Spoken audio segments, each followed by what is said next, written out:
Hello and welcome everyone to New Moon 2021 Cycle 16, also known as Blood Moon number 4. Today I'm your host playerzero, and this stream marks the second and last of the round robin streams of the last Blood Moon for this year. So after the stream we will be going into the top cut bracket where 8 participants will compete for the Moon Master role.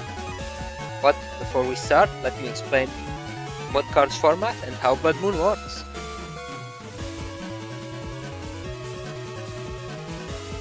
So for those of you that are unfamiliar with mod cards, it's basically a Japanese exclusive feature that was released as a physical product where you can apply different additions or different modifications to Mega Man and you'll gain different abilities. So these modifications will have a different MB value each depending on the card, and that will create the different possibilities that people can look through. So it's a lot about managing the values and the benefits and drawbacks that each mod card can give, and these combinations also give us access to things that you'd never see in the standard format. So things ranging from Buster Shots as Minibomb or even Charge Shot Dark Sword with a full 400 damage. And well, we'll see which of these we'll see today. As for Blood Moon, as for New Moon, or more specifically Blood Moon, so New Moon is the weekly round robin tournament we usually have. It happens throughout the week, and it's basically happening now. So Blood Moon is basically the more competitive variant, where it lasts for about 4 weeks. So it has 2 stages: the round robin, which today is the last stream for, and by the end of today we will be seeing the standings for the round robin stage, and then it will bring us onto the top cut bracket, where this time it is going to be top 8 participants competing for the Moon Master role, which is basically a special role only given to the person winning the Blood Moon, and it will stay until the next Blood Moon. So I guess we will find out if we have a new Moon Master or we'll be continuing the current one. And before we start, I do want to give a quick shout out to Red Ace 100 for donating $6, which says you guys put so much dedication and love in your craft that you deserve a bit to keep it going. And thank you very much for the donation, and glad you've been enjoying the streams and the community. And actually, in fact, I think this was the first monthly donation. So again, thank you very much for the generosity, and hopefully you'll enjoy today's stream.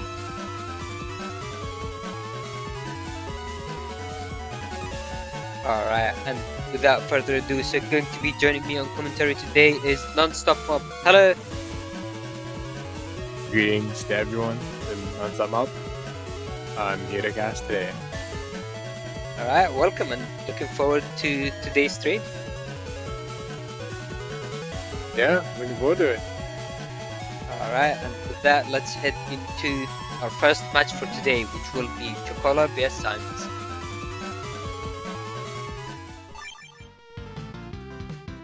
Okay, so we're starting off. I think this is going to be a very interesting matchup. So, in case people haven't been able to watch last week's stream, we're going to go over the setups and highlight the main points. And yeah, so starting with Symes, you see Symes is going for Buster Shot spell. So do you want to explain how Buster Bug works more specifically? Buster Bug is the glitch. Well, not glitch. It is the bug that you can have in your Navicust or in your mod card from a mod card, which will give Mega Man a chance to either shoot a blank or shoot a normal shot or a charge shot. And it is possible to use a chip like Bug Fixed to fix that bug, and just basically always skip out on having that chance of a blank, which is I think one of the strongest options in mod cards actually. Yeah, so part of what makes it really strong is that in mod cards a lot of or a good number of modcard abilities can give you plus attack values, where in normal standard format you would have to use Buster Up to get above the attack max or attack 5 that you start with.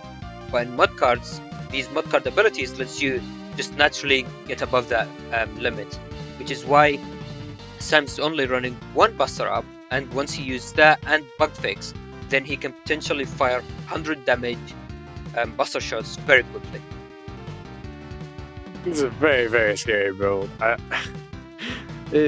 I was very afraid fighting this build when I first saw it, because Symes is using both Bomb Boy and Magtech, which means that he has the ability to push and pull you with his buster shots. His normal shots have the chance to have a small chance to push you away, and his charge shots have a small chance to pull you in. Yeah, so basically, not only is Symes able to potentially do a lot of damage with his buster shots, but they can also interrupt the opponent. So the ideal plan for Symes is to fire his buster shots as fast as possible at the opponent, and basically just keep interrupting them and doing a lot of damage.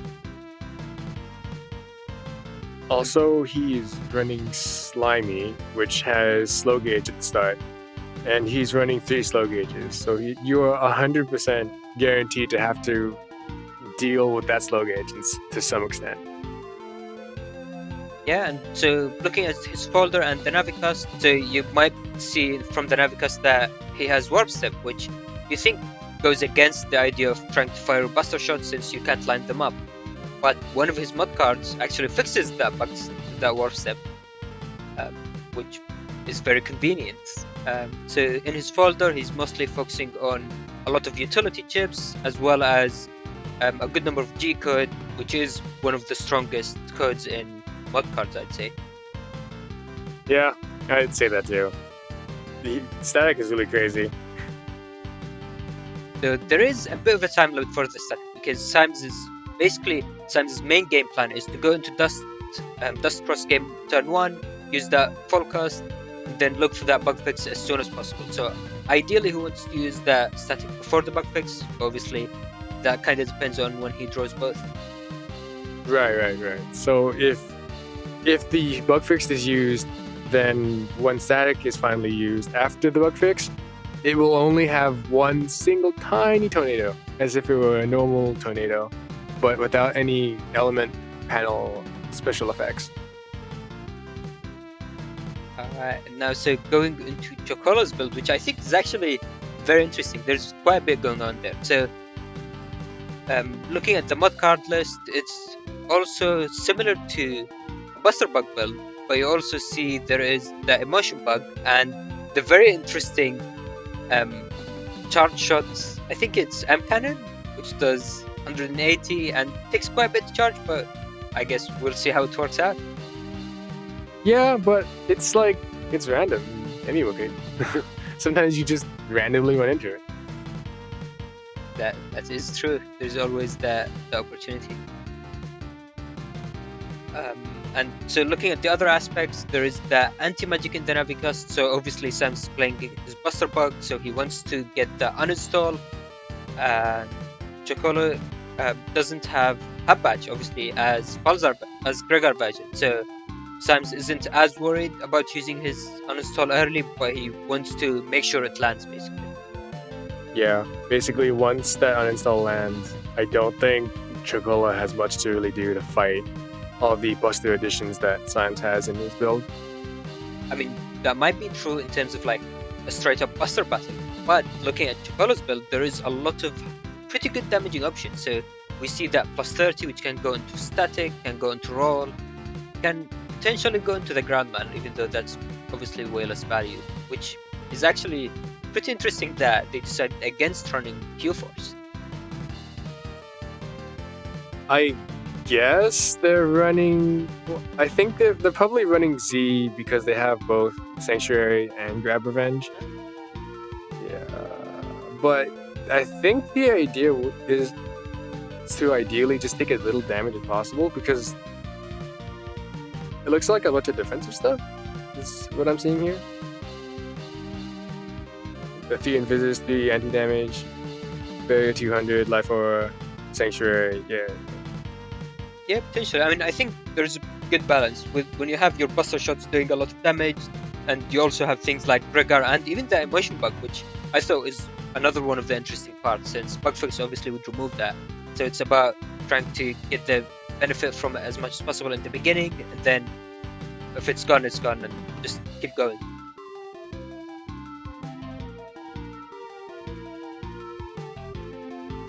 But yeah, I believe that's pretty much everything for this matchup. Do you have anything else to add? No, I think I'm good. I'm about ready to go into the match then. Alright, and with that, let's head into the match and see how it plays out. Alright, so we see that red buster up, so that's one of the buster ups that Chocola has to go through, and they actually have a good bit of defense, though I'm curious if they're going to cross. Okay, so they decided to stay in base meal.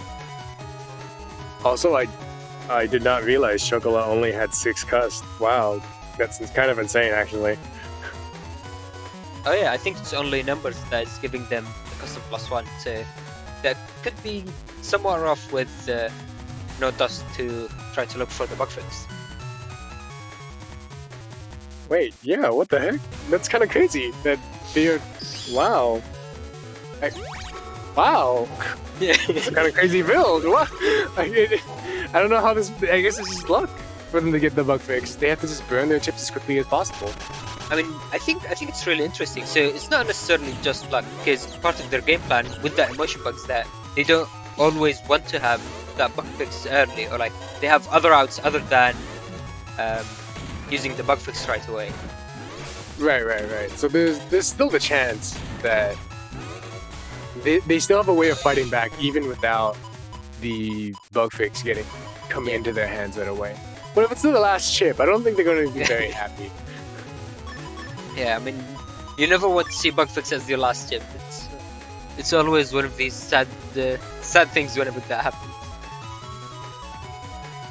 And in Gregor, you can't even do anything about it unless you have search or something. Look at that. Yeah. Look at that. Chocola just has to sit there and wait. No, so we saw Symes using his full cast. Obviously, he waited the full turn because he saw that Chocola isn't running that many cursor chips, so his dust cross is probably safe for the most part, especially with barrier 200 which he started with. And now Chocola does have the erase man, so we'll see if Symes is able to survive. Ooh. Chocola got that hit. As long as they don't miss click. Hopefully they wait. Okay. Oh, nice. I'm managing to get it in the end. Okay, so now we're going to see that slimy mod card coming out from Symes. Ooh, let's see if that I'm going to Panel grab. Panel grab is crazy.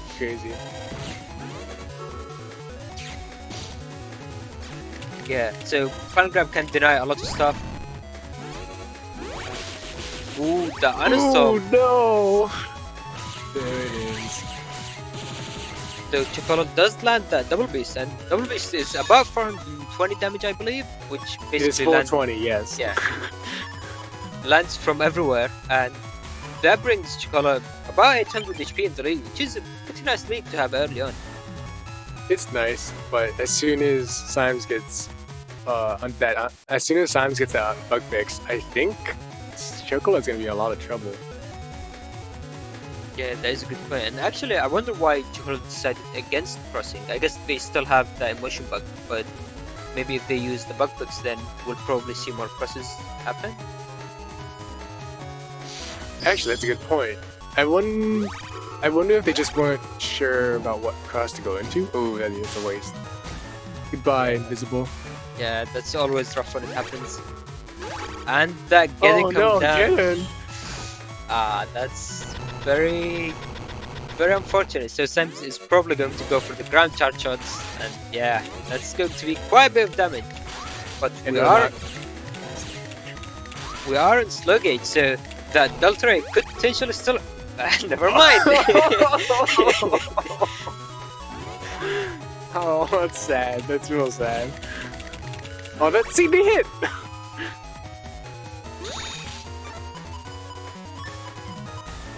Yeah, actually, the arm cannon did quite a bit of damage. I think few hits managed to connect by now.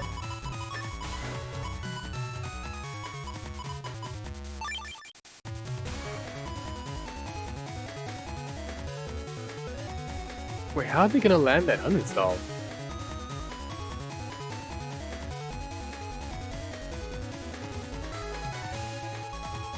They've got Gregor, right? Oh, yeah.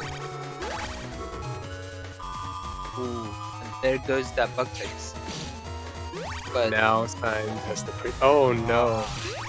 yeah. Oh, that was good. But I think that was probably the best play they could have made there. I think being able to get rid of 2 defenses all at once is still a good trade, I think. Yeah, and so there is actually another thing that we didn't mention with the buster that Symes goes for. So if you look at Chocola's HP, you can see quite a fast drain happening, and the reason for that is so Chocola has HP bug, and HP bug increases when they're flinched, and because they're uninstalled, every time drag happens, they get flinched as well, which basically keeps ticking up the HP bug, which can become very, very fast. I believe at maximum level it's the same speed as Anubis. Oh wow, I actually never knew that. Yeah, I think so, unless I have the numbers wrong. I think they're both around 6 frames per 1 HP drain. It looks like it's getting faster, that HP drain. Wait, what did that? Oh, was that 2 times? Oh! Yeah. I don't think Chocola even realized it was 2 times until it already ended. Yeah, I think that was really close, but well, that goes to show how strong the emotion bug can be. I mean, they had the bug fix right afterwards and just finished it right there.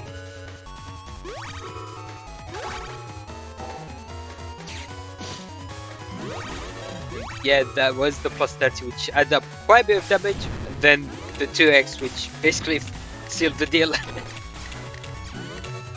I don't know, I wasn't ready for that. Saving the W, the barrier 200.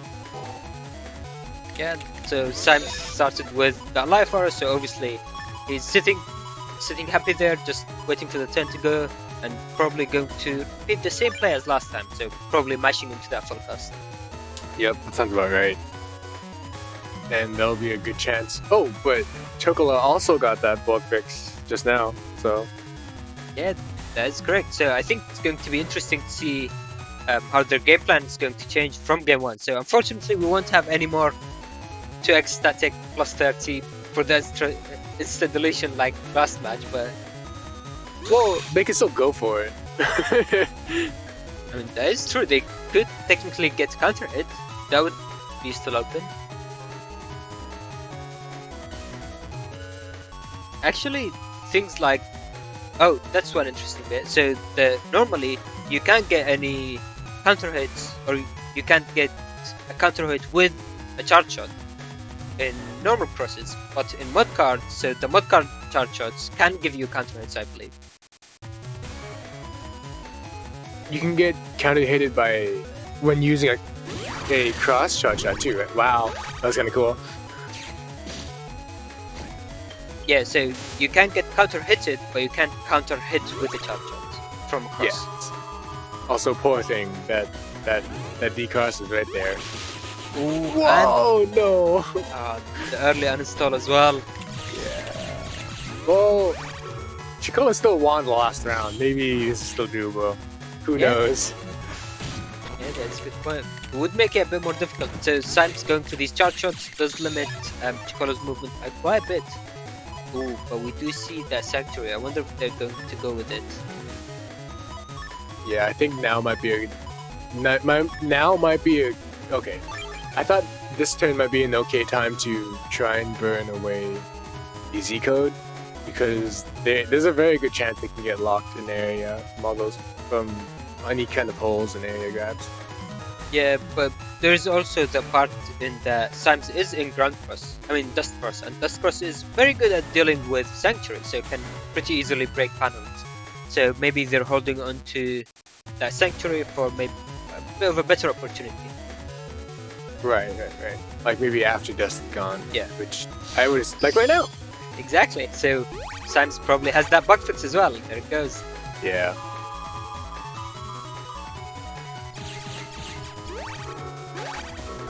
Ooh, Barry 200. I think their mega cannon charge shot should be able to deal with it. I believe in that cannon. It'll hit. Nice, and this is actually, that was a very well timed invis as well, because it's going to protect against most of the Wow, that was a good shot. Oh.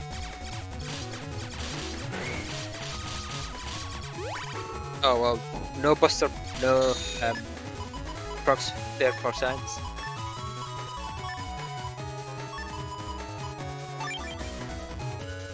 HonorNite's asking, chat, has Element Man been used? I don't think either side. Actually, maybe Chocola did use their Element Man, but I don't think Symes did.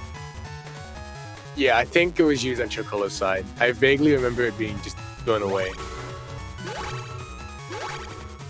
Ooh. Right. Yeah, they really didn't need that slow gauge. Yeah, so that was an interesting exchange. So you might think, why wouldn't Chocola try to use the Sanctuary, take half damage from that double beast? And basically, the main reason would be that Buster shots could potentially deal more damage than the double beast. I think that's very true. I think that was a fair enough decision to be made there. I probably would have done the same thing.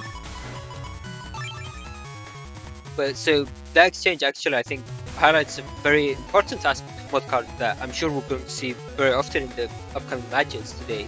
In that you often want to hold onto your defense and your big chips to wait for that time freeze counter, because it will force the opponent to either throw away a chip they potentially want or just have to take the hit.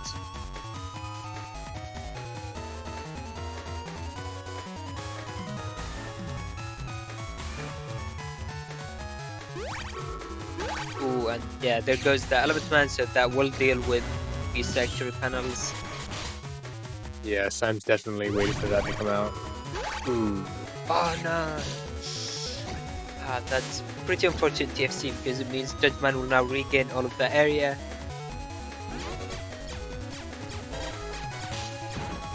This is looking pretty grim.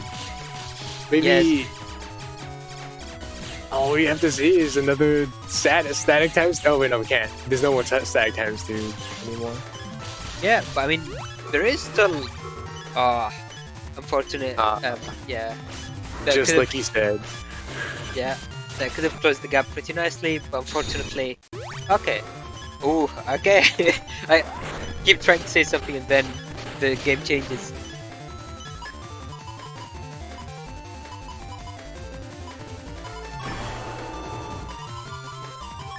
I guess now we're going to see one of the pretty important aspects that is in mod card, which is chip recovery. So basically every mod card build has chip recovery, which allows them to regain some HP after using a chip, which basically with Undershed can extend matches for quite a bit. So it's never sealed until you actually manage to delete the opponent. And I think this is sealed. I know you just said that, but now that there's no more chips in play. And I guess the Judgment does seal it in the end. Yeah.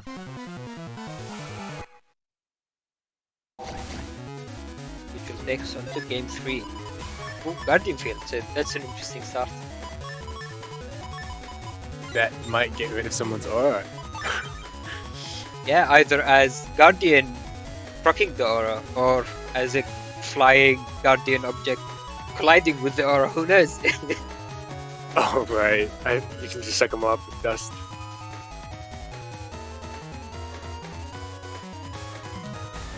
I think so. it's a bit of an interesting play to take the aura turn 1. Obviously, it's still an aura turn 1, which can potentially be very nice, but being on grass field and having these guardians can potentially be risky. Oh yeah, I see what you mean. It can potentially really just make you. It can make the aura basically lose most of its value. Yeah. But then again, I mean, Chocola is running Gregar Master S1X, so they don't want to be holding on to chips that are in a different code to most of their followers, so they don't get stuck with like 5 different codes in hand. Oh yeah, absolutely. Oh, they're invincible! This is perfect. That's great. Ooh. I think that was fair enough to be. That was fair enough grounds to be afraid, since they had no way of making that safe. I guess, yeah, so if Symes had the Barrier 200 or Life Aura or something like that, he probably would have stayed in Dust. But since he didn't, though, I wonder if this is going to be difficult. So, the reason why Chocola, I don't think we've explained it, but one of the mod cards that Chocola has gives a bug called Color Bug, which allows Mega Man to start with one of 4 random statuses, either Confused, Blind, Invisible, or Invulnerable, which is what we see here. Invulnerable is obviously the strongest. Basically, nothing can go through it. And since it's only level 1, it will last for, I believe, about half of, or a third of slow gauge there.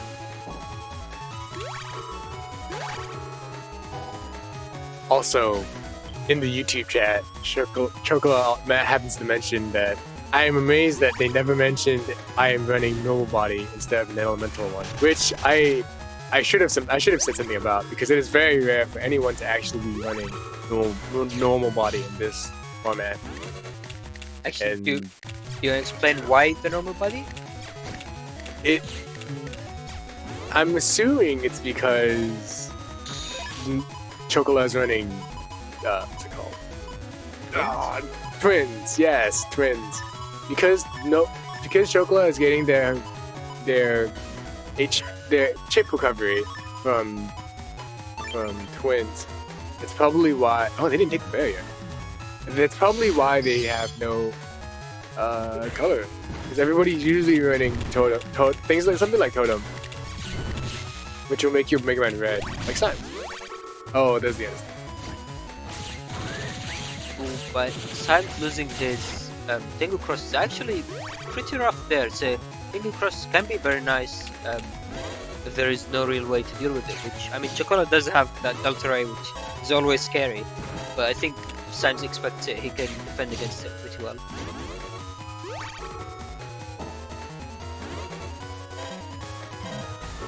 Though I do think it's alright to have lost the Tengu Cross, because the Aura has been dealt with.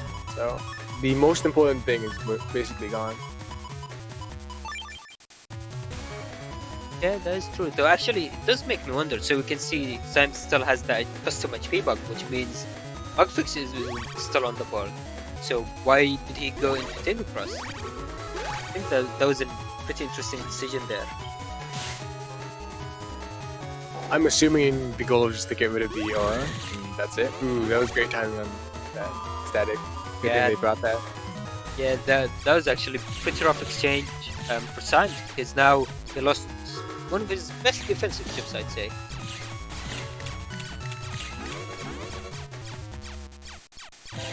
Oh, and Chocola does still have the full synchro from the Motion Bug.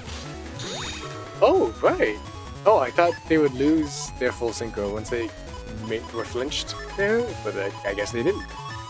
I was surprised at that as well. I think that was the first time I actually see that happen.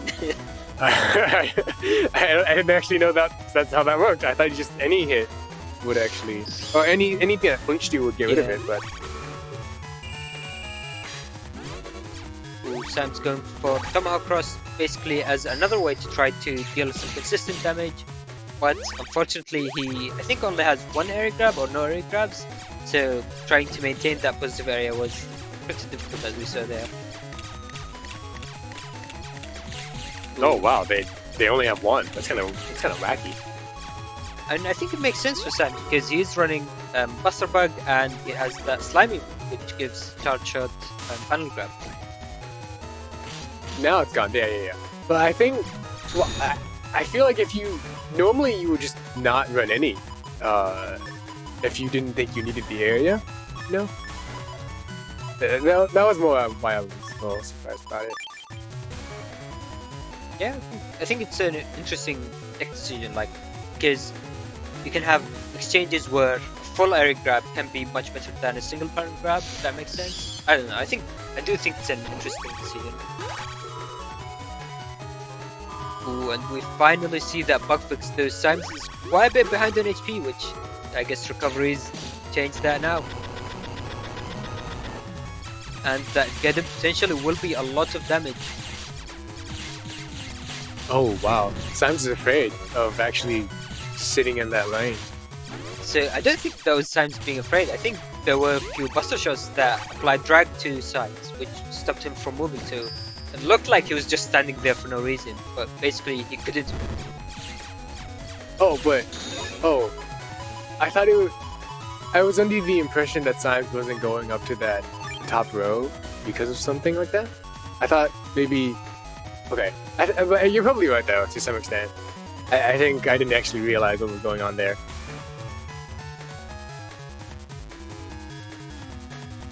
This is like a really good game for Chocola though, especially with Gregor in hand. Yeah, so Gregor is a really strong chip. Basically, do you want to explain how it works in case people aren't familiar with it? Gregor is it breaks all the objects in the field, and then it summons Gregor, and it makes a range of one panel in front of you, and then all a 2x3 space of breath that does 300, and then it can make up to 2 to 5 block panels just come from the sky and just hit. The panels can hit from anywhere, so even if you don't hit the breath, the panels can still do like 500 or 200 to 500 damage, which is still kind of amazing. Yeah, and unfortunately it ended up missing for Chocola there with Invis, which was very well played from Symes. And now actually, so looking at their HP, Symes managed to do quite a bit of damage over the last 2 turns. Yeah, this is actually a really close match. I didn't think this would happen. This does not feel one-sided. I'm sorry. I feel like Symes is a pretty solid chance, because with this current hand that Chocola has, there isn't any huge options that Chocola has to really just take away that HP right away. Yeah, I wonder if taking the Barrier 200 instead of the Grandman SP was the right choice. So Barrier 200 can potentially be very strong, but I think the damaging potential of Grandman is also pretty nice. I think it's fair to have wanted that. Ooh, wow. Nice. And there goes that Grandman SP from Symes, which will bring Chocola down to 1 HP exactly. And ooh, they couldn't use that wind rack in the end, which would have given them a bit of chip recovery, though they do have roll, which okay, they're nice. trapped now. Ooh, they are Chocola, trapped. no. Roll will do 180, bring Symes down to 3 HP. There is still that bit of invisibility on both sides. Ooh, interrupting the charge. Now Chocola's free at 1 HP, and ooh. I'm speechless. I honestly thought that was I don't know. Those pushes came at the perfect time. Those 2 singular pushes, I think they're like 12.5% each, and they came at the perfect time.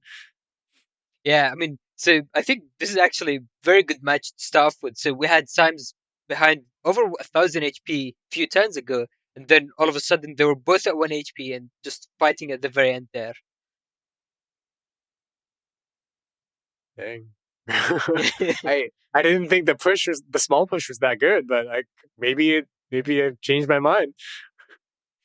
Yeah, I mean, it's in theory a really strong effect. The main weakness is how rare it can potentially be. We saw Symes at opportunities would struggle to get the procs that he needed. But I mean, obviously, it depends on a lot of factors there.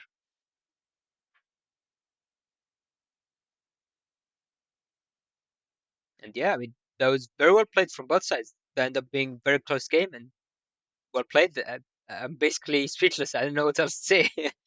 No, no, yeah, same. Like, it's just that felt like that was amazing. That's it. I'm very glad this was submitted. All right, and with that, let's head into our next match for the day, which is Master S1X vs Rocku.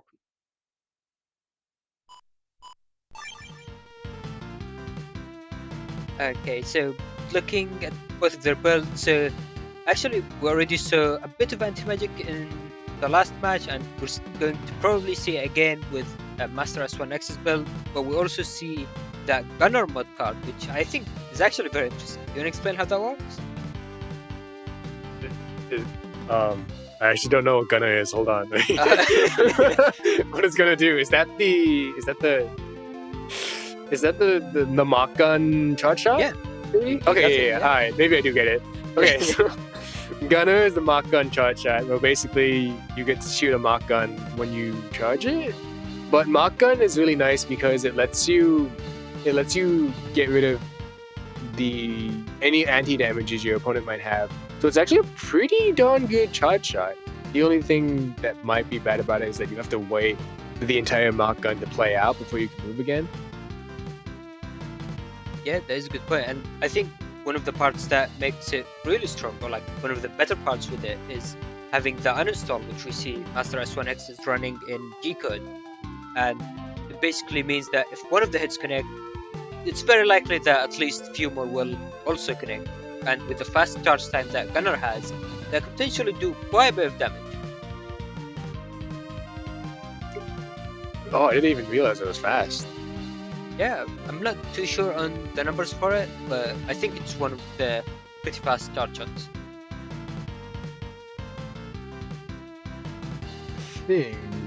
Oh, we're seeing Bomb Boy from Master S1X as well, so we might see that push again, I think. I'm not too sure.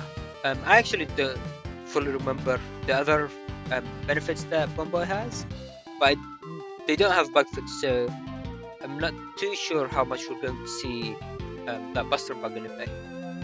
Oh, you're right. Oh, wait a minute. Okay. That's right, yeah. So they do have other pretty good stuff when looking at the folder. So there's a lot of burst damaging options. So we see air spin and static, and I guess we'll see if they can land one. It can potentially do quite a bit of damage, especially with plus 30, which I believe they do have, yeah. And there is also that super volt. Oh, I guess that's what the Y capsule is for? Yeah. Either they might be trying to land that really big air spin combo with static, or they might be trying to just land a plus 30 white capsule Super Vulcan to just try and steal the game. However, Rocku is using Planet Man, so that white capsule is not going to be doing much. They have to just land the uninstall to try and get the stun at that, the flinching at that point. Yeah, so to explain what Planet Man does, it's actually one of the best mod cards out there. It gives you Stats Guard, which normally only Tomahawk Cross has. It also gives you 300 extra HP, gives you it changes your Buster Shot into a Crack Shot, and I think that's everything. I think that's it. I think it gives you Wood Body, but no one ever uses that. And the drawback that it has, I think it disables air shoes, which is basically never relevant because everyone runs air shoes in a mod card instead of in their Nevins. Yeah, Rocku has the Satella right under it, and that gives you air shoes. And it's super cheap. It's only 8 MB. And so looking at Rocku's build, we see there's also that G-code, but this time they're focusing more on the G-code aspect. So we see 3 static, 2, another air spin. So this is going to be an air spin matchup. We'll see, I guess, if either of them can land it. they're at least thinking about it. I think that's what the Otenko is here for, to just make a really, really big air spin. Wait, is that... If you're running Otenko, it would only boost the static, wouldn't it? And not the air spin itself? I think it's the other way around. So the way Otenko works is that it gives a gradual increase to the damage of your next chip up to plus 50. But what that means is that the order they place their combo in would affect which of their chips gets the bonus. I think you would want to use the air spin first and then follow up with the static, which means the air spin gets the boost. Oh, you're right. Yeah. It is the other way around. That's correct. That looks like the goal. Oh, there's also... Oh, yeah. That looks like the goal for this build. I think Rocku's main goal is probably to land that air spin. And I think that's about it. There's not too much else in here. Oh, there's a fanfare. So there's probably going to be an attempt to take area and put those things into the back row. Yeah, I mean, they still have a good number of options. So we just saw how strong static plus 30 with a potential plus times 2 can be. There's also machine gun. There's Falzar, which is really strong. Grandman SP. So Gandalf Sol X, which is also very strong. Yeah, so I'd say it's a pretty well balanced build, focusing on the different aspects of G-code and also having that Otenko for the potential very high damage combos that we might see. Yeah. I think that's all I think that's... Rocku's also playing Slimy. That also gives the panel grab charge shot. So this is actually kind of scary build, I think. It gives him a good chance to put things into the back row, which we're probably going to see at some point if we see Rocku play at all again at this entire thing. Alright, and I believe that's everything. So that, let's head into the match and see how it plays out. Okay, so we are watching from Master S1X's point of view, and we already see the uninstall, but I guess they are going for it. Oh, okay, yeah. I was worried about the stone cubes around on the field, but if they get rid of it, then there's a solid enough chance for it to land. I think the main issue would be defense, since a good number of people tend to take defense turn 1, so maybe that could be a potential risk, which is why you would want to hold on to the uninstall. But again, so for Master S1X, uninstall is really big because it means they can basically start going with their charge shots. Oh, there goes that. I think the issue here is not that they have defense, it's that they are invincible. Yeah, and what makes it even worse now is because of that one area grab, these cubes are going to be blocking the path of the bubble star, which is basically going to mean a Master will want to cross into maybe Tingle Cross to push one of the cubes, which will give them a chance at least at landing down. Oh no, I think they're throwing it out. Oh no, poor thing. I think going into Tengu to push away the blocks is the best bet that you really have. Yeah, I mean, Rocku there had pretty good start, starting with that invulnerability and then the air grab basically denying the bubble star. I think that's one of the reasons why people tend to hold on to using their uninstall until at least a bit more they can see how the match develops. Yeah, it's really... Oh no. This is looking grim, but... Yeah, some people try to hold on to their uninstall until they can at least have a... guarantee their hit. Because it's very important that it hits in this format.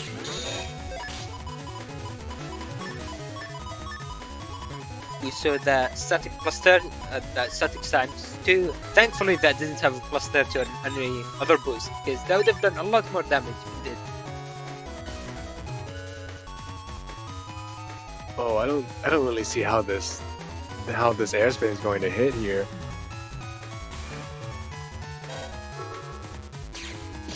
So I think, yeah, unfortunately it was pretty difficult, though they did get a counter hit, but thanks to Talisman, obviously there is no paralysis, so Rocku was able to freely move out of the way.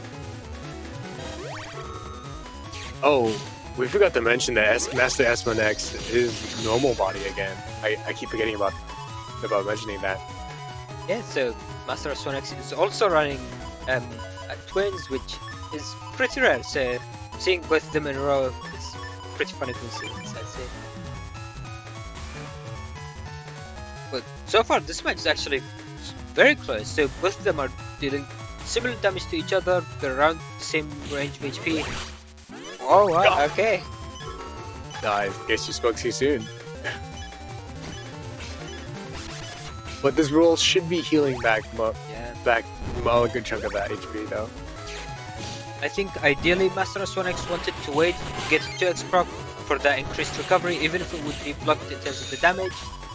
I think it was looking a bit scary, so it makes sense for them to want to use it as soon as possible before they get insta-deleted by something. Oh yeah, I understand that feel. Sometimes you get hit by something really big, and you just can't stay calm.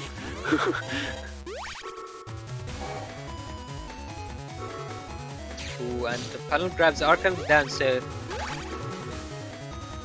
I thought we were going to see an object in the back row, but... Yeah, I think Rocku might be waiting a bit more on it, trying to basically ensure that Master S1X is moving out of the way before throwing away an object in 6. Oh, that was a strange option, but that static just now, that had so much value on it. Yeah, so that's one of the unfortunate things about stacking defense, so losing both static and the anti-damage, so losing the aura and the anti-damage to just one static is somewhat unfortunate. Ooh. Yeah, that was good TFC.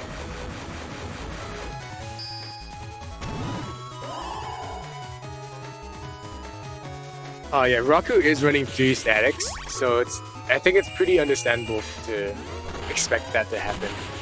Ooh, if that holy Grandpa is gonna be gone.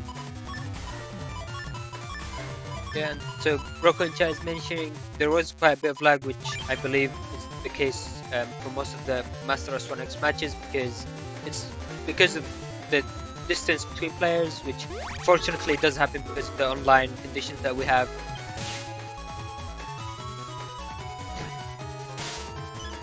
Ooh, so now Rocku isn't being paralyzed by that. There is still that meteor knuckles.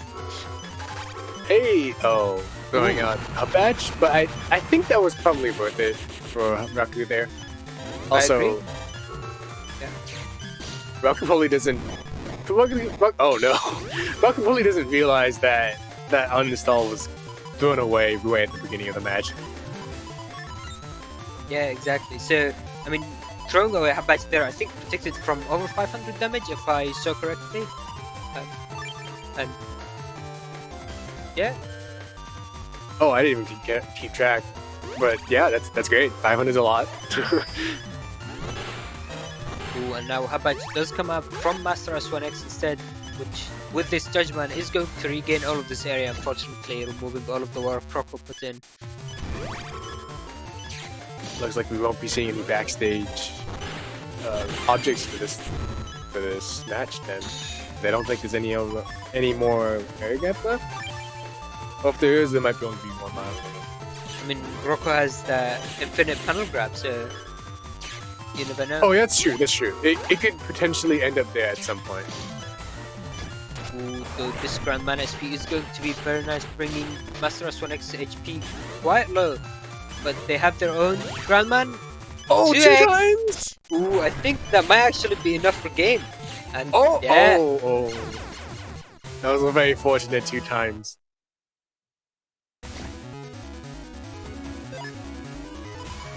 That will take us on to game 2. Well then, I'll be honest, I didn't see that coming. Oh, and Rocku in chat is saying that they had static there, which would have finished off Master S1X since they didn't have either undershirt or super armor. So that was actually very close there at the end. Oh yeah, that would have been game if that static landed. Ooh, and Rocku starting with the second invulnerability, which is actually very nice. see if this bow connects to it. It does, doing 200 damage, which is not too bad.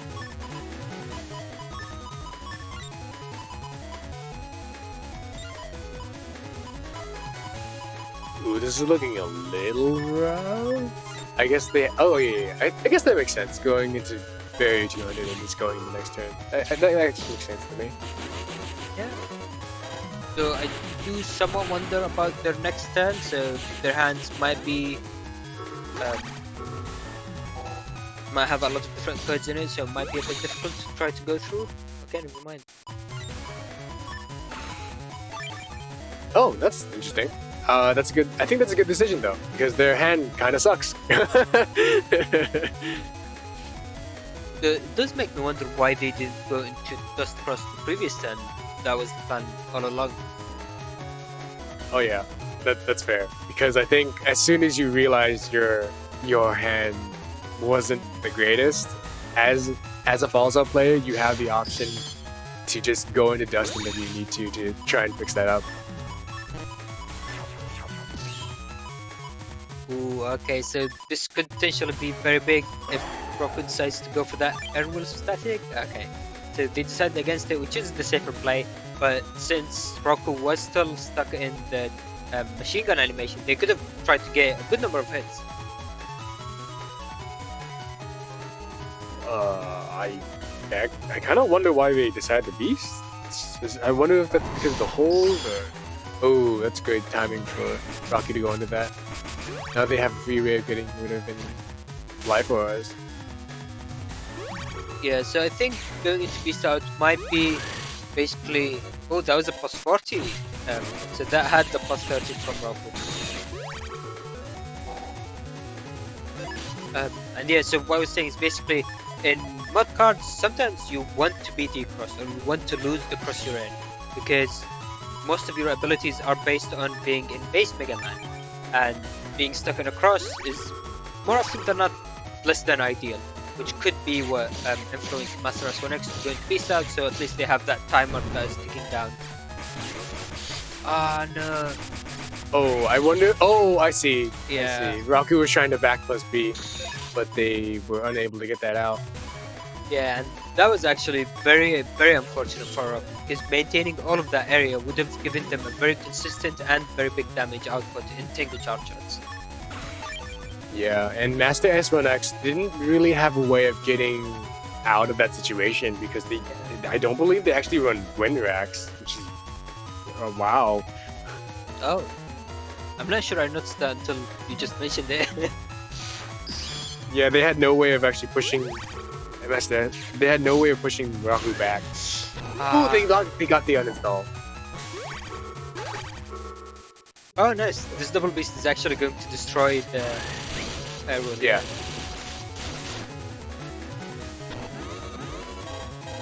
Ooh, though this chip charge is potentially going to be painful. I think it's going to do about 300 damage.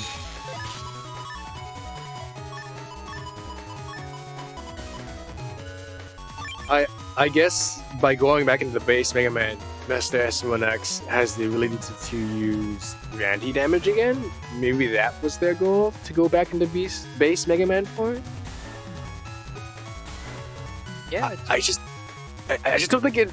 I don't think Master S1X has really been using the anti-damage is the thing, though. I think they got uninstalled relatively quickly last match, so I'm not sure how. Oh, right. That explains a lot. Yeah.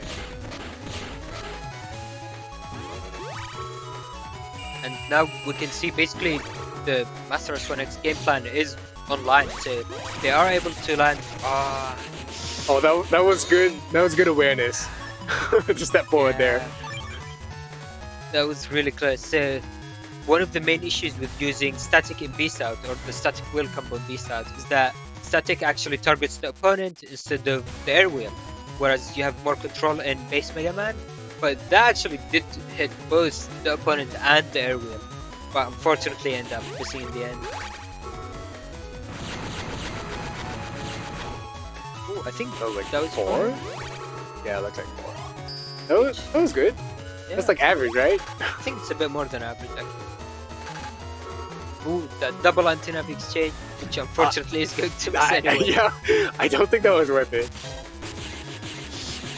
Yeah, Habach does not give super armor, which is allowing all of these charge shots to connect from Master S1X.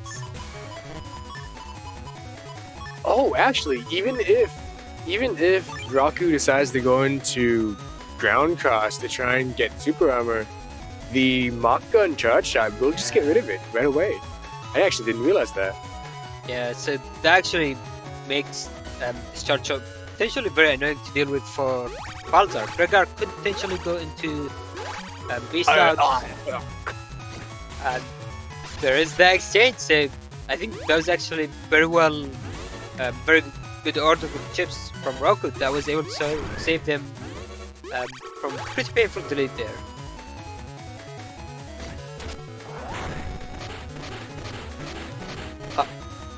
I guess that was a... Wait. That was good, right? That sounded... I think that was good. Rocku lives into the next turn. This is probably all... Oh, this is probably okay. Yeah, I mean, there is quite a bit of a difference in terms of HP, but again, there is still chip recovery and things like Balzar potentially connecting. That was 4 feathers, 400. So that's 700 damage just in one chip. And there it goes, flipping the HP.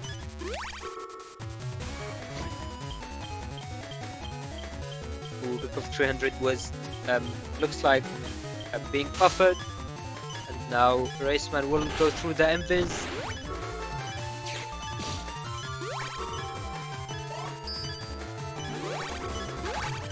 Ooh, nice.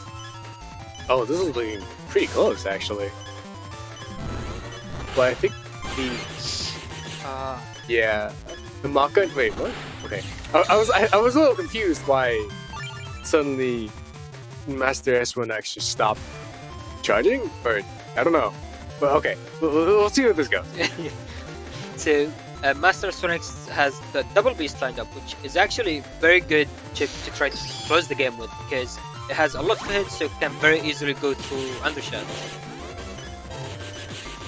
Oh yeah, and if you're below, I actually don't remember, but yeah, that's it. Being below 420 HP usually is, you can kind of just expect them to not survive that.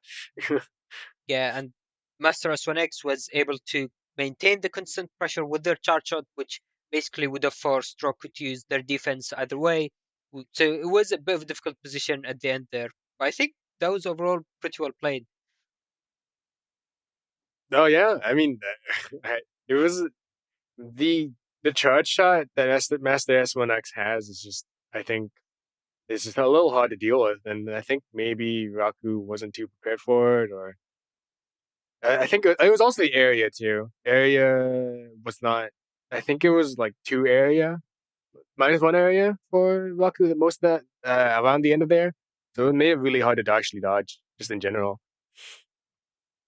Yeah, that is true. And obviously, there's always the drawback of being an online community where there is always some lag that tends to affect matchups, which unfortunately we end up seeing in this match here earlier with that Tingle Cross turn. Right. Unfortunate. But yeah, so that was well played from both sides. But that will bring us on to our next match with HonorNite vs playerzero.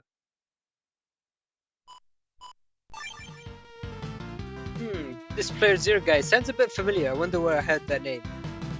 Oh, I don't know. Who's this person? Okay, so I mean, I think this is going to be a very interesting matchup. It's somewhat similar to the match we saw in the previous stream, actually, with me vs Symes, in terms of we're both playing Buster Bugs, but there are very different takes on the type of Buster build that we're playing. Yeah. You guys both of you have Tristy and Remo bit, so I feel like it's still a similar-ish build. I think the only main difference would be the Cold Man for sure. The Cold Man to just get the freeze procs to try and lock you down. Yeah, so actually I believe this is the first time we see Twisty being used this trait. So to briefly explain, what it does is that it gives your buster shots a small chance, or well, 50% chance to crack the panel your opponent's under, which can potentially be very strong in locking the opponent down after the uninstall. It's 50%. Yep, 50%. There's not 12 point something. It's 50%. I honestly had no idea it was that high. I always thought it was 12.5. I'll be honest. It looks like we have another person that thought that. Symes last tweet preached the revelation that it was 50% instead of 12.5, and looks like we have Nonstopmop now as well. It's really scary. Yeah, though obviously it's by no means unbeatable. So there is one of the main interesting things in terms of this matchup is that both of us are running half badge as Falzar, which obviously means honest. So we both have air shoes, we both have the double air shoes. And I mean, technically we have the quad air shoes with Tengu Cross and Beast Out, but I don't think either of us would really want to Beast Out. But yeah, so that being said, the half badge would make it very interesting. So that's one of the things to watch out for in this matchup, is that we would see when either player is going to use their uninstall and how half badge is going to affect that decision. I think this is something I mentioned to you private before, but I think the fact that HonorNite has the chance of freezing you, and you actually have no way of causing any flinching or any methods of interrupting action with your buster. If you two both stood in front of each other and you just both pushed B and then mashed your B buttons, I think HonorNite should in theory win the trade. In theory. Yeah, I mean, that does depend on the freeze chance, which is still 50%, but it's 50% on a 3 out of 18. So it can be a bit luck dependent, but obviously if it sticks, it can be really, really strong in chaining with itself. Because unlike freeze, unlike bubble, I mean, if you bubble the opponent, then hit them with something, then that bubble goes away. But the freeze can keep stacking on itself if HonorNite gets lucky with it. It's horrible. I can't. It's you can just be stuck there. Sometimes you can be stuck there, and sometimes you just won't. And I think that's just part of. Sometimes it's just how that is with the tree chances there. Yeah. So on the other hand, so HonorNite does have that advantage in being able to win the trade, as you mentioned. But what I have going for me is that I have a lot more potential damage in my folder. So I have the Falzar, I have Spatman SP, I have the L-Code with Bubble Uninstall, and I also have the big HP lead, which I'm not too sure on the exact numbers, so we're going to have to wait for the start of the match to see that. Yeah, and I think the last thing would just be to mention that HonorNite is playing R-Code, so technically, because HonorNite's running roll 3, they have a tiny bit more HP on there, and in their total amount, but other than that, I think this is pretty even, I think, in terms of what you guys want to do in terms of goals and stuff. Alright, and with that, let's head into the match and see which buster wins, I guess.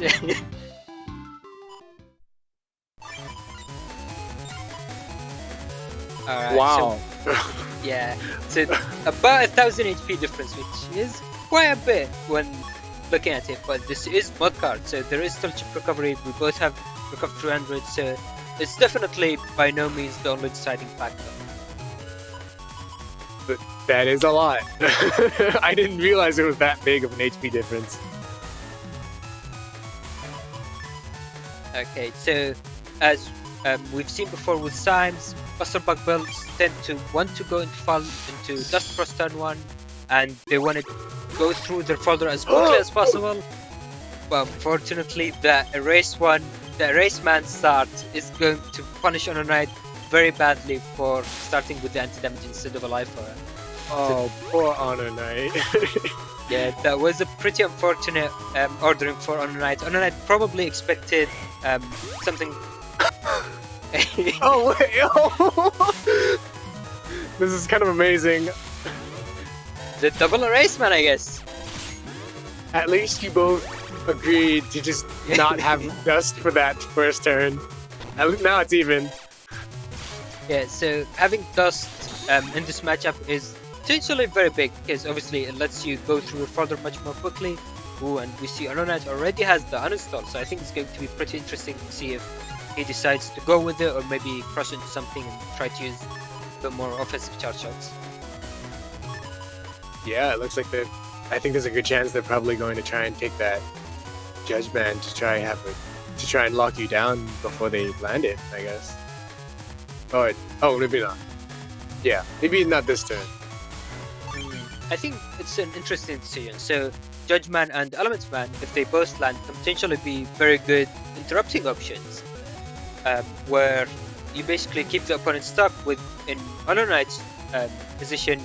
Ideally, Judge Man to freeze from the Buster shots, and when that's about to run out, use Elements Man for more freeze and keep the cycle going.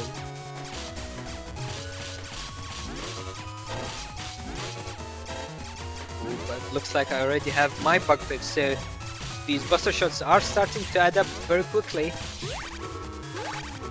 Oh, you used your bug fix already. Oh, geez, I didn't pay attention to that. Oh, okay.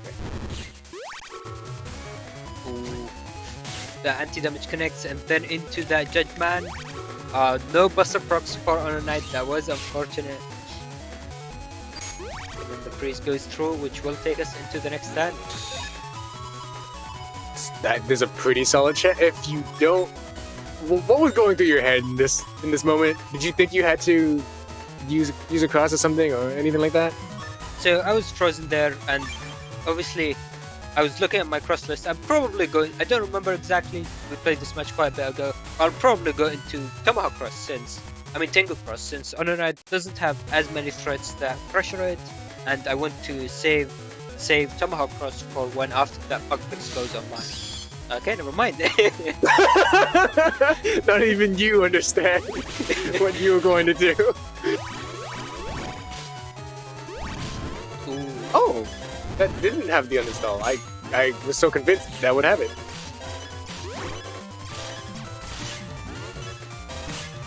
Ooh, the Oh, double those are freeze some good there. chances. Yeah. Those are some good chances. So HonorNite brings up a good point, chat. So as we can see here, there is that custom bug, which means that I believe it's custom bug level 1. So after the third turn, every turn HonorNite is going to lose one potential chip slot from his custom chip. Oh right, I always forget about that. Yeah, so not being able to find that bug fix is even more rough for HonorNite with how the build goes, but he still has that B-back Bs, which we haven't mentioned so far, I believe. Yeah, we did forget to mention that as well. Oh! Okay. This is fine. Yeah, chip recovery coming there, very big for HonorNite, saving him and then moving away from that Judgment. That could have been game. HonorNite still has that double beast, which ideally, let's see if that connects. It does, nice. That was great that they waited for the entire thing. Gives them 40 HP, enough to sit around, pull out their bees. Oh, this is not looking too great. I think you just have to take the 300 here. Yeah, it's very difficult. I think. Oh. Yeah. Yeah. So going with the D cross and some Okay, yeah. recovery, but Falzar will be more than enough to seal the deal there. Yeah, even with that recovery 300, I don't think HonorNite would have made it out of that situation there. But now that will take us into game 2. So now HonorNite at least is starting with 2 of the Buster Ups. So I don't believe we mentioned that, but HonorNite is running 3 Buster Ups in his folder, which can potentially be rough if you're looking for them to get your build online. So, I mean, staying in Dust Cross is triply important for HonorNite. Oh, you're the only cursor chip would be Erasement in your folder, right? So I guess there's no real threat other than being uninstalled. Oh, HonorNite didn't even Dust Cross. Wow. Oh, wait. So I also have Machine Gun Star, which is potentially a very good risk for being decrossed. But yeah, looks like HonorNite decided against going into Dust Cross turn 1, maybe to play a bit more safe. He is able to go through at least 5 chips in turn 1, which is actually a pretty nice start, I'd say so. But me starting with Color Bug level 2 invis, which basically makes it last for a turn and a half of normal gauge. That's really making a difference here. HonorNite took a whole. Is now under 1,000 HP, still has Custom Bug, and is carrying over their chips. That's really not what you want to see from HonorNite right now. Ooh. Oh no! Times 2 too! Yeah, so that's doing 400 damage and confirms the charge shot connecting as well for for double damage. Oh, this is tragic. Okay, at least you had the mercy of letting HonorNite use their last chip before going into the next turn. Yeah, so speaking of very rough starts, there is about 2,000 HP difference. I think that's by far the most we've seen in the matches so far.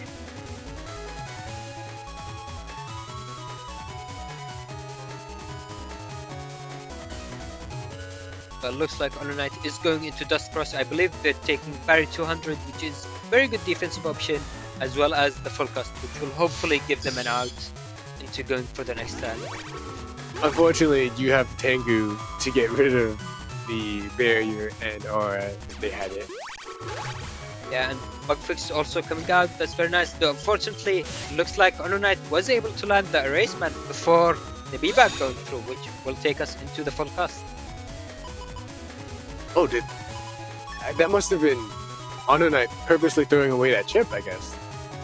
Because there's no way you predicted that full cast, right? Yeah, so I'm not too sure which Navi HonorNite had there. It probably threw it away to prevent me from giving a TFC, since obviously I would see his huge full cast, so if I have anything to throw away, then I would want to use that right away. Oh yeah, that maybe that was it. Maybe that was why that happened there. And now I'm a bit stuck, so I either lose by crossing out or I stay paralyzed. It looks like I decide to stay paralyzed. Yeah, you don't have any wind racks in this floor, right? It's just, oh no, this could be it. Goodbye. So, okay. Yeah, that's Coldman for you. About 1,000 HP lost just right there. Ooh, machine gun does connect, which was unfortunate. I think that was 2x anti-damage from HonorNite.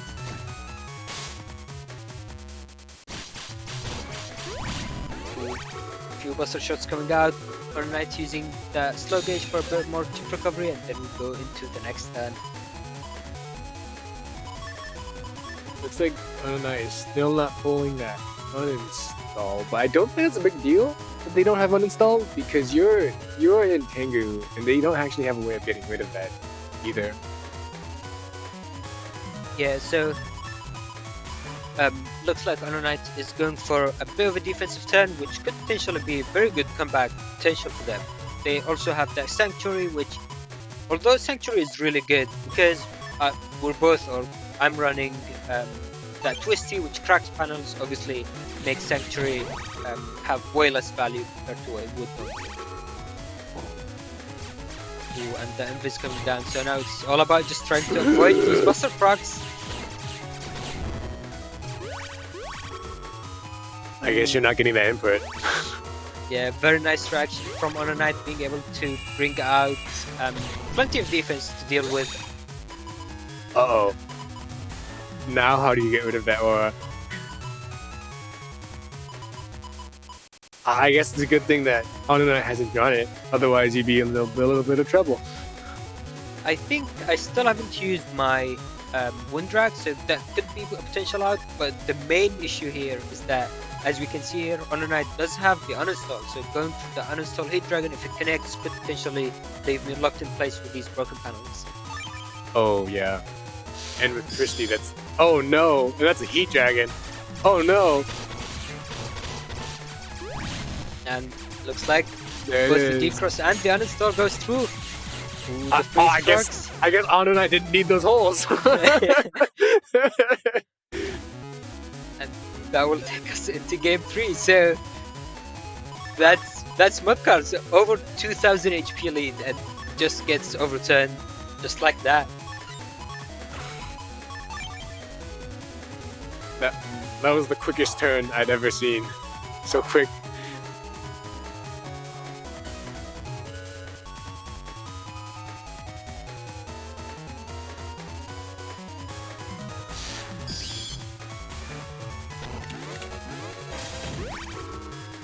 Alright, so now that will take us into this game 3. Ooh, using defense there. Looks like it was an anti-Navi, which will deal with these sanctuary panels or holy panels. But unfortunately, that will leave a race man to connect. Oh no. Yeah, so obviously, there is no way I could have known he had the race man. I maybe should have played it safe and expected an erase man, but I end up losing Dust Cross very early because of that, which obviously will make this full cast much stronger for HonorNite, because not only does he get this turn, he will also be able to just spam that right away and get another free turn. Okay, so actually throwing away the uninstall there. I guess no, I think that's a fair decision, especially when you want to draw the bug fix as soon as possible, and you might not get too much value off of you. Oh, it's a good match from you. That was a good match from you. Yeah, so it would be the most obvious play that HonorNite would just use the full cast straight away. So I was expecting no defense, which got me a good bit of damage.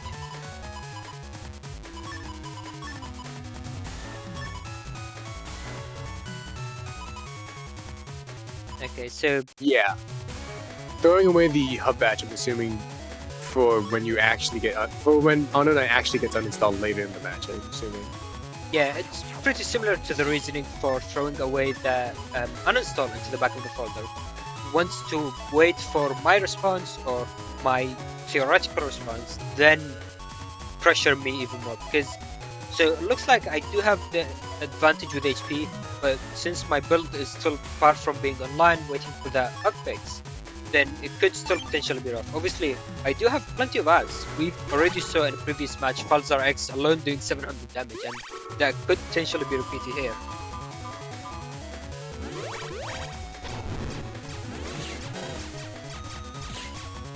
Oh, so if it, yeah, there it is. There's a nice. Oh, We are still in normal gauge, so that was quite a bit less painful than what it could have been, but we have that slow gauge in HonorNite's hand, so he will probably try to use that. yeah. With slow gauge being played, there's so much advantage to be gained.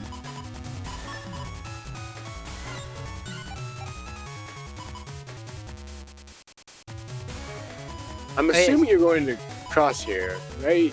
Or what happened? What do you think? I mean, probably going to cross, probably going into Tomahawk Tango Cross. Though it kind of depends on how much I'm willing to risk it and how much defense I have. Apparently, I never agree with past me. I going beast is like one of the, I don't know, it's just a scary option, if you know what I mean, for this kind of build. Because it's basically you committing to not having your buster bug strategy for like 3 turns or whatever. Oh yeah, so that is a pretty good point, and actually that does remind me. I believe on one of the turns, maybe the turn I got frozen in as Spout Cross, I end up throwing away a 5 Japan and just tossing that away and taking something else. Oh, was that a previous turn or? Yeah, so the turn where I end up getting frozen with Spout Cross, I think I had 5 chips and I ended up basically using none of them, and I just threw them all away. Wait. Oh. Might seem like pretty crazy play thinking about it, but if these, I think, was mostly low value chips. I think there was a slow gate in there, maybe 1 defense, groundman, and star, and stuff like that. So by throwing away these 5 chips, that was basically me trying to use dust stick, but actually throwing them into the trash instead of just recycling them. Oh, actually, okay. I can kind of agree with that. When you want to draw bug fix as soon as possible, that's a fair enough decision, I think.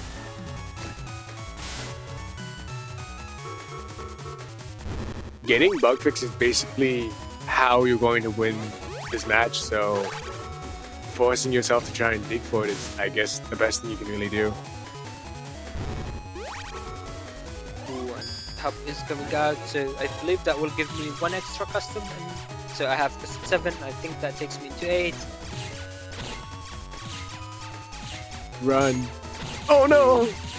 Let's see if it sticks. Looks like just 1 proc this time. Okay, you got off lucky. Or HonorNite was unlucky? I don't know. One of the two. I mean, it's technically both, but now that HonorNite has uninstalled and he already saw my hub badge being used, he can freely go for it and potentially lock me in. Also, I'm starting to understand why why HonorNite decided on 2 Heat Dragons, and it's probably for that Tomahawk.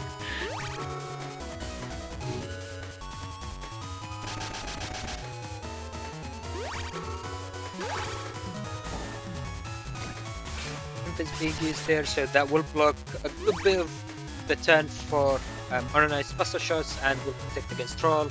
But that does bring us, our HP is actually very similar now, only 100 difference, which will be closed down by buster shots and Heat Dragon. Alright, and I think this is the turn your beast is running out too. Yeah, that is correct. Oh! And I have to say, that was very good input from HonorNite. It was pretty greedy from me trying to use that machine gun, getting that chip recovery, but HonorNite basically wasted no time and went for that B-back straight away.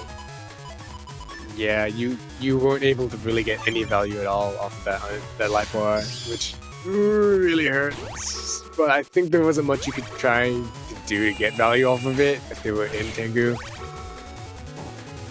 Oh, you do have... Yeah, and there goes HonorNite with that reaction, blocking it with his defense. Yeah, that was really nice from him as well. Good on HonorNite. Now you just have to push me and pray. Yeah, so actually the situation is a very good example of one of the things that we talked about after the match. So HonorNite was looking at the build and thinking that he probably wants to run a bit of cursor, sword chip to try to pressure Tengu Cross, because now he did uninstall me, but I basically can freely stay in Tengu Cross, other than the fact that I would be frozen. So I'm probably debating there if I want to go into Tomahawk and risk getting decrossed, or stay in Tengu and risk getting frozen.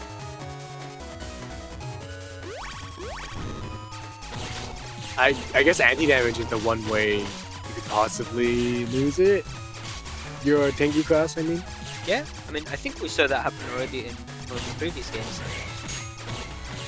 Oh, Prix goes through into a Judgeman. Let's see if the mashing is fast enough. Okay. Oh, that was really lucky.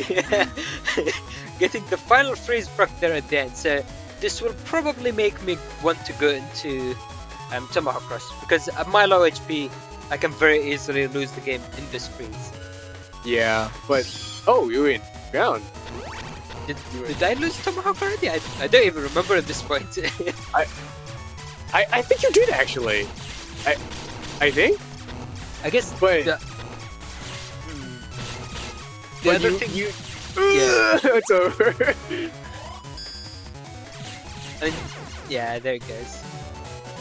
Yeah, I now finally understand why Tengu was important for that entire thing, because it gave you those air shoes. Yeah. I 100% forgot. I think I was stuck in Gregor mode and just assumed that, oh, he Oh, you were uninstalled. Oh, now it's over. But you still had Beast and Tengu to try and, counteract that Tristy hole making ability. But wow, that was really amazing. Yeah, I mean, I think overall it was a really close game. So match two seemed very one-sided, and I think match three also seemed pretty rough on my end, losing Dust Cross and then throwing away basically all of my folder to try to look for that bug fix. But in the end, I believe we didn't see Falzar X, we didn't see Spout SP, so I could have potentially done a lot of damage at the end there if I was able to survive. So even in that final game, I think it was very close matchup. Oh yeah, absolutely. It was a very good game. It was very scary. Yeah. Yeah, and I have to say, I think was it game two or game one, but the freeze being frozen there for basically half of slow gauge then that had to happen. I think that was the second game where you had a huge lead, Yeah, but then lost it. yeah, but yeah, well played again. That was a fun match to go through. All right, and with that, let's head into our next match with Uvu vs Alrysc. Okay, so this is going to be an interesting one. I don't think we've seen both of them play in last week's stream, so this is going to be fresh look into it, especially into this matchup. So we have on one side, so starting with Uvu, looking at the mod card list, we have Django. So do you explain what it gives? Django gives the Gundel Soul charge shot. Yeah. It gives status guard, just like Planet Man, and I don't remember anything else. I think it gives undershirt as well, but I don't fully remember. Oh, okay, that sounds right. It's actually pretty nice. So it does cost 52 MB, which is quite a bit, but for these abilities and for how fast Gandalf charges, if Uvu is able to maintain the pressure with that charge shot, then it can potentially be quite nice. Uvu is also running a bunch of other decodes along with the Program Advanced crossover, which is kind of fun to see. Yeah, so crossover is one of the, I think it's actually the only Japanese exclusive PA, because the Django card of chips unfortunately didn't make their way into the international release.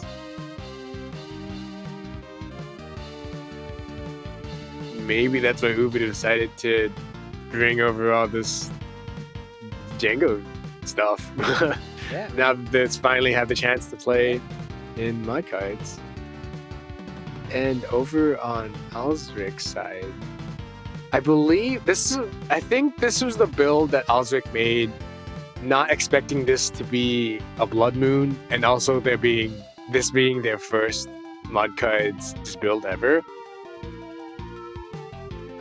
I think so. I think it was a bit funny because they signed up at the very end, and that was their first mod cards. I don't think they had any time to test either, so they basically just went with the build and went for it. Yeah. Huh. Why did they have Momogra? Okay, besides that, they have Cold Bear, which lets their charge shot become Ice Cube. Yeah. And Bomb Boy is their one chance to be able to push ice cubes into the back row. And I believe that's part of the strategy that they came up with. Yeah, that's correct. So it's a bit of a spicy folder, if I say so. Basically, so their plan is, as you mentioned, going Cold Bear, which gives them charge shot Ice Cube, and try to push that into the opponent. But also, they have other stuff, so things like the 2 Ice Cubes in their folder already. They have called an Army, which that might be the first time I see in standard or like outside of random battles. Outside of random battles? No, it's true. It's true though. We usually don't see Call Army ever. Yeah, but I mean, so there is that part of their build, but their build still also has a lot of potential damage. So they have Nightmare, which gives Emotion Bug, and they have Q-Force and Gregar X. So Gregar X is the stronger of the Symes Gregar, Symes Giga Chips, and with the 2X can potentially single-handedly finish off a match, basically. Well, 2x Falzar can potentially finish off a match as well, I think. Yeah, that is true. The Gregar is much easier to connect with the maximum damage because of that burst range, whereas Falzar you would need to line up for the 3 hits, which can be a bit tricky to do. Right. HonorNite says a few things in Twitch chat. Momogo giving Rush, that makes sense. And this might be the first documented usage of Kolami in any new moon at all, which is kind of amazing. Yeah, I mean, that sounds very much right. I don't think anyone used it before. And I mean, to be honest, Mudcards is somewhat the format to do it. You have a lot of other options that you can go for in your Charcha, in your build generally, that you can sometimes make a build more risky decision, though obviously overall looking at it, going against some of the more competitive builds, so against Buster Bug or like Planetsman, the DPS for it can be somewhat of a rough matchup basically. Yeah, but I think this is definitely a fun build to see in general. Just between these two in particular, I think this might be a fun matchup at all. Yeah, I mean, this is going to probably be crazy, and there's always the Uvu tank cannon as well. We see right there in Mika. It's in there. Yeah. Last thing. Actually, I have one last thing. That Kolami is not going to be able to stun because of the Django, the Django status card there. I guess we'll be seeing how that ends up playing out, though. Yeah, I mean, it is still a null chip, so if Alrysc ends up going into Beast-Out, which can be a potential option, that could be chip charge for 200 or more damage. Yeah. Alright, and with that, let's head into the match, see how it plays out. Oh yeah, another thing we forgot to mention. Alrysc has 1100 HP, which is very, very low. Yeah. Alrysc only had the space for the 100 HP, and then they fit in Tango at least, so it's not completely lacking of HP. Yeah, the Tango does have the drawback of not activating if you're in a time freeze or if you basically don't have control of Mega Man. So that could be a bit rough, especially for the low HP that Alrysc has, which means by the time it would proc, his HP is already very low. Oh, right. Tango activates, I believe, when your HP is at a 4. Oh no! Oh, there is that dust cross. Okay, there's dust. Yeah. There's dust. And I don't think Alrysc has the cursor chips to deal with that. Yeah, in fact, I don't think. Okay, so he does have the Eraseman SP, but no Eraseman star, so that could be a bit difficult in terms of the cursor options. Oh?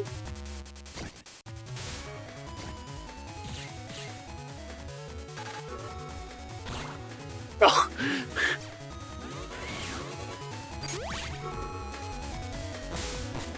Will be taking something, which maybe that was an Eraseman, but who knows? Oh, I wonder if they wanted to burn the beat on the Element Man there. Oh, this is rough. So Cassettes in Twitch is asking, is that shade of blue, is that aqua, or something else? So there is indeed aqua body, which is a side back given, a side effect given by Cold Bear, which I think is basically the least common of the elemental bodies that we see in mud cars, because of all of the things that it can take 2x damage from, and notably Dull Thunder, which is one of the pretty common charge shots that come in mud cars. Also Bug Death Thunder. And that. So using defense that will remove the barrier 100 that we saw from Tango earlier, and will protect Alrysc. But this is looking pretty rough in terms of HP, but I think we've learned our lesson by now. We already saw a good number of matches where HP basically meant nothing. Oh no! Alrysc, no! What? Oh, I guess last one does connect again. Ooh, nice. Denying that B-back with that color armor. I don't see how Alrysc could do this. I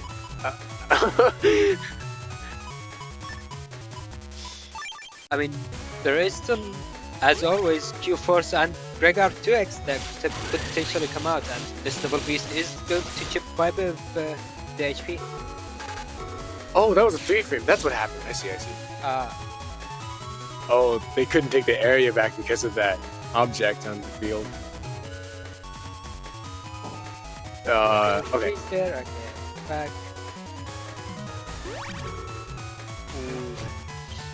The raceman will. Oh no! Or miss. I think Alrysc might have wanted to try to go into a cross. They do have 5 attacks, so they are capable of switching off to something to try and get some damage in. Because I don't think they're going to. I don't think they're going to be able to get anything off of that charge shot there. Yeah, so Uvu is doing the right play. So Uvu threw away that Django charge shot and decided to go for that Dust Cross, which does make sense, deals very well with Cold Bear, and looks like they are going with that crossover PA this time. Let's see if it connects there. The rage for it is a bit difficult because you need to be almost exactly 3 panels away, I believe, for the maximum damage. Ooh, and Life Aura obviously will make that very difficult as well. So next turn we'll probably see Ubu going into Tango Cross, which would enable Alrysc to use his charge shot once more. This could be it. Wait, they're not throwing away the PA. Okay, yeah, right. I mean, in theory, it's probably the right play, but they have the HP, so I think they can play a bit more greedy and just go into Tango Cross, keep the PA. Yeah. It's about sending the message. Ooh, that we were going through, so unfortunately it would be blocked by that. Wait. No, it is, but the Gundel Soul is still actually a Gundel Soul, I think. I believe. Okay, that makes sense. Yeah, so was the Buster even going through? I think the Buster did as well. Did it? I don't recall hearing the sound for it, so I'm not 100% sure. Oh wow, interesting. Okay, that was quite a bit of damage. I actually don't know how much crossover can do at maximum. I believe I always thought it was 600, but I don't actually know for sure. Nice, using the Fallen Army. Ooh, and the Raceman SP. Unfortunately, if only that was on a Dust Cross, which I think that was the right read from Alrysc, but Uvu decided to play much safer and instead stayed in base Mega Man. Right. They moved in. Uvu went into Dust in the first place because there was a bunch of area, not because they needed Dust. It was more of a reaction. Yeah, I think that's why they're going into Dust now. Oh yeah, and actually, one thing that we haven't touched on is that, so Cold Bear uses Ice Cubes, and Ice Cubes can be pushed onto the opponent, and if the opponent is in Fire Body, they actually deal 2x damage. Yeah, so you get the full 400 if you actually land it. And we saw another Colonel Army. I think that's actually really good use of that chip, just making the opponent go into Dust and then throwing away their objects into potentially paralyzing them, which obviously isn't happening in this match. Yeah, unfortunately. I think Alrysc wanted to use more blocks and objects in general, but there's not really much you can do with Dust in play.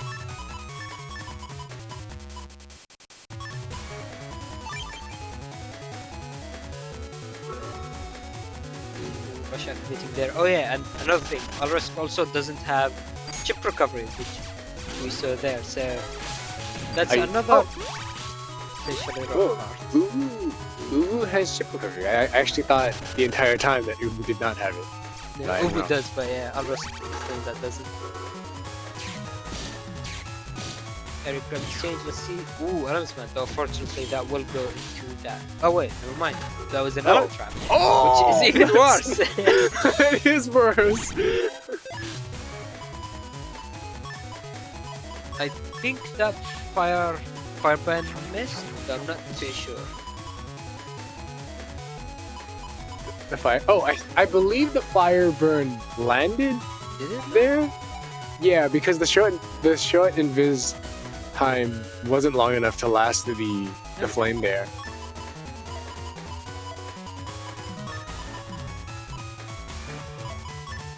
I don't even. Okay, wait.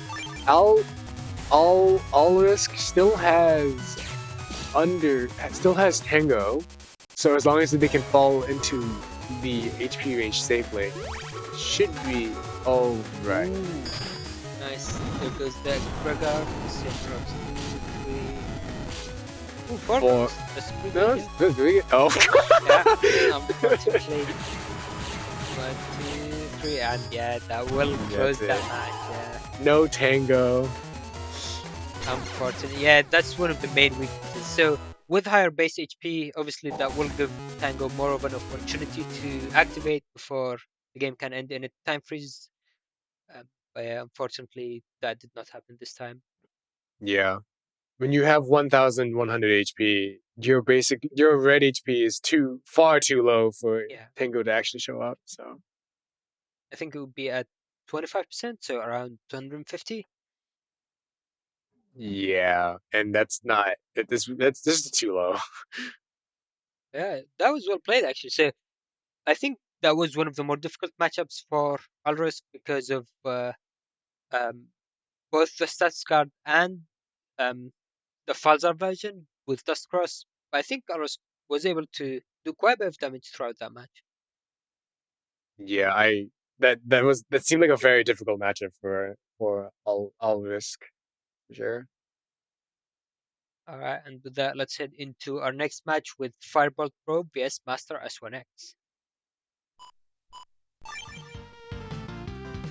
Okay, so we've already seen match with Master S1X in it, but now we're seeing fireboltbro for the first time this stream, I believe. So looking over their build, this is another stats card, or more specifically Planetman build, but this time with Bug the Thunder as their Giga.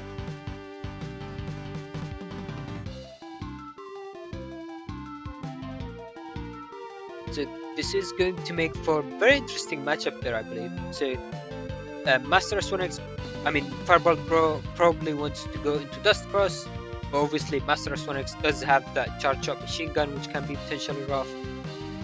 fireboltbro has Bug the Thunder, but there is the anti-magic, which I don't believe we've seen all that often from that previous Master S1X match. Yeah, I believe Master S1X was right. I think you mentioned this before actually, but I think Master S1X was either in a cross or beast of some kind, or they were uninstalled. So they basically, I don't think we saw it even a single time last time that we saw Master S1X. Yeah, and fireboltbro does have uninstall, as is common with pretty much every mod card, but it's a very strong effect, especially in mod cards, with how much it can remove and how much it can do, basically.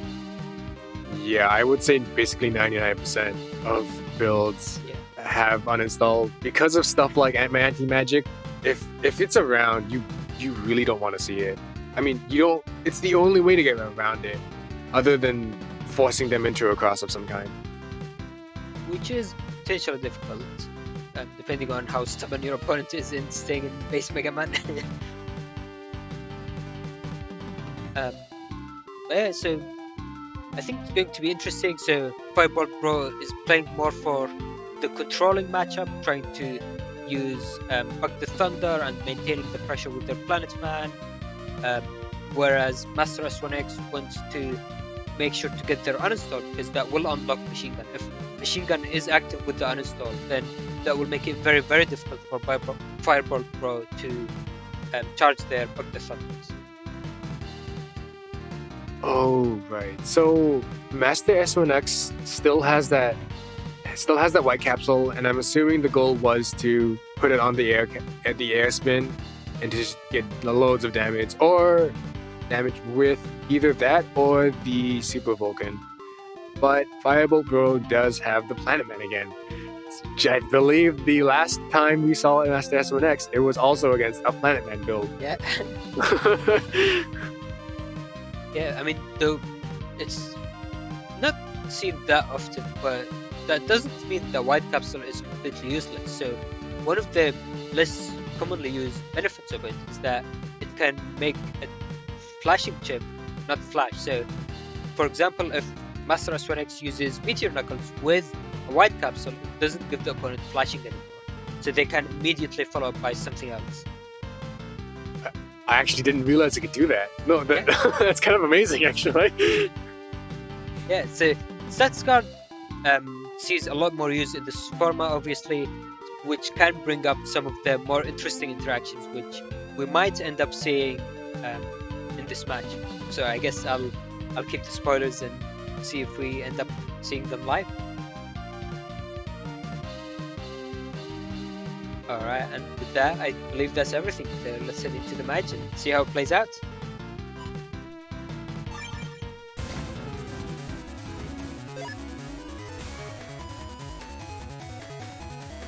Okay, so looking at this from fireboltbro's point of view, we already see they have few G-code chips, though they will probably want to go into Dustcross to get that maximum digging efficiency, basically. They haven't gone into it. No. Huh. I thought we were going to be seeing Dust, actually. I think this makes sense as well. So they do have other potential options. So they can. Their G code is still very strong. It can do a lot of damage just from connecting their chips, and they don't want to risk getting decrossed by machine gun like this. Oh, that was a very sad turn. fireboltbro, I believe, wanted to go that. Oh wow. Ooh. Oh no, that air spin is not going to land with that crack shot. Yeah, so the air spin, I think, connected a bit, then fireboltbro stepped back and the rest of the static connected. So that was a bit of damage, though it wasn't the complete combo. Ooh, nice raceman, that will connect, and there is the follow-up with the machine gun. Oh, that, I guess that bubble was already activated.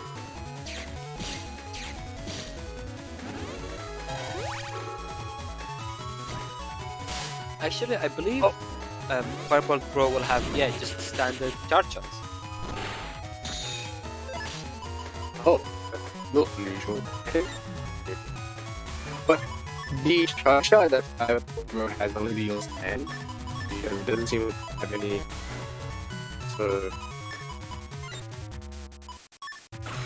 Yeah, so that's actually a good point. So in case people couldn't quite hear what Nonstopmop said, he basically mentioned that fireboltbro has attack 1, so that only does 10 damage, which is not a lot of damage.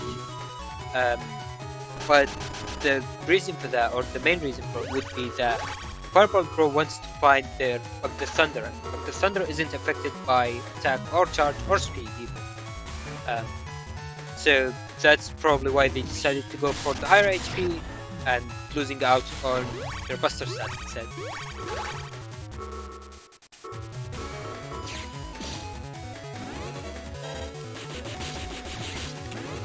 Okay, so they still have their stats guard, so I mean their super armor, so these machine guns are finding it a bit more difficult to land, though. Actually, yeah, this is a bit difficult with fireboltbro unable to find their Bug the Thunder, especially with now slow gauge being infected. Ooh, nice DFC for that double beast.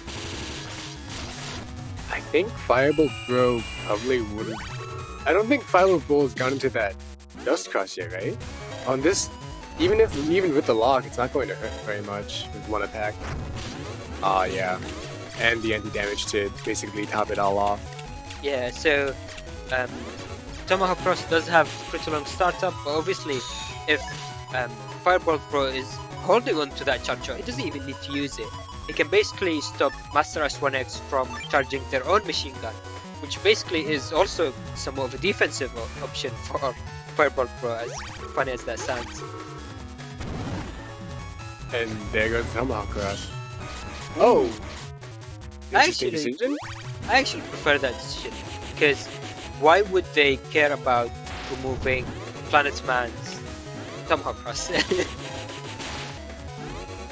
The main reason, that's true. Yeah. That's true. The main reason to decross Tomahawk would be, I mean, the damage is nice, but dealing with the status card is a very big one. But fireboltbro doesn't care; they just have it from Planet Man. So as soon as Master S1X okay, Master S1X does not have any other like blast man or anything, so they can't take advantage of this area at all. Ooh. But yeah, they do have that was anti-magic. nice.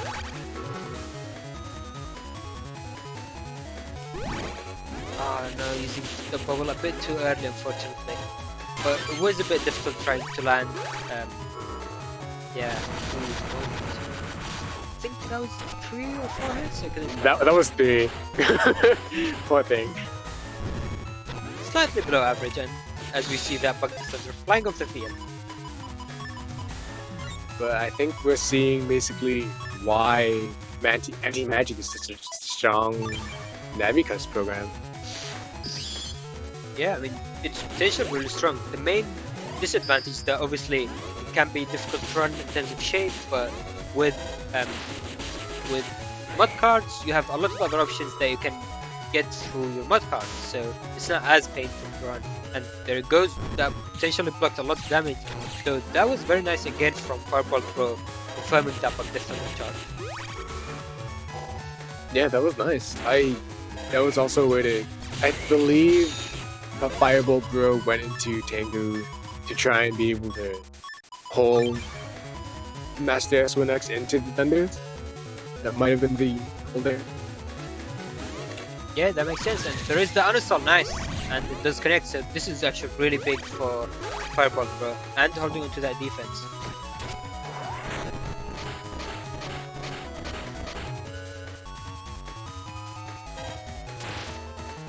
And now Master S1X will basically have to try their best at movement, which can be a bit tricky. Ooh, nice, being able to move around it so far. Ooh, and it looks like fireboltbro is down to their final 3 tips, but that could still potentially be enough. So that being said, now Master S1X has access to shield, which, oh no, feeling them put very closely. Ooh, nice.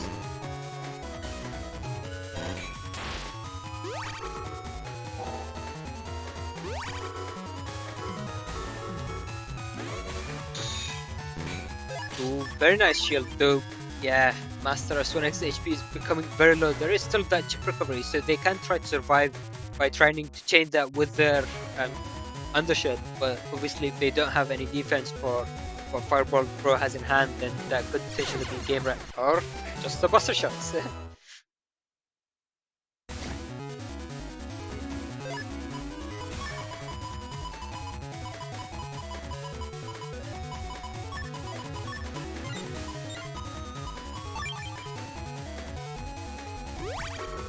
That will take us into game 3. Ooh, nice. So starting with that double beast on that TFC, it looks like fireboltbro didn't take any defense.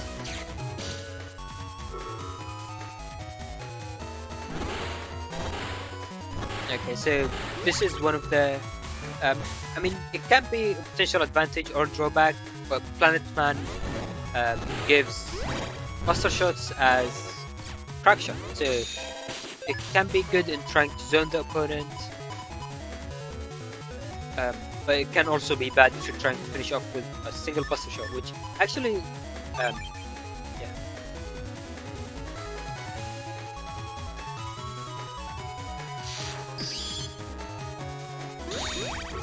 Ooh, nice. So going to Dust Cross for that immediate full cast. So what I'm wondering there is, ooh, oh wow, that's your CJ, nice. So Fireball. So Master S1X was basically prepared to throw away that grab revenge, and the Erase Man was going to miss anyway from Fireball Bro. I think it was an interesting decision for Master S1X to actually go into Dust there, because they're losing their anti-magic because of that. Yeah, that's... Ooh, okay, so I think you brought up a very good point with losing anti-magic, but it looks like their game plan was to go to Dust Cross and then into Beast Out as soon as possible, so they can try to get the advantage out of it, but all of that before Fireball Pro is able to get the Hug the Thunder or potential uninstaller.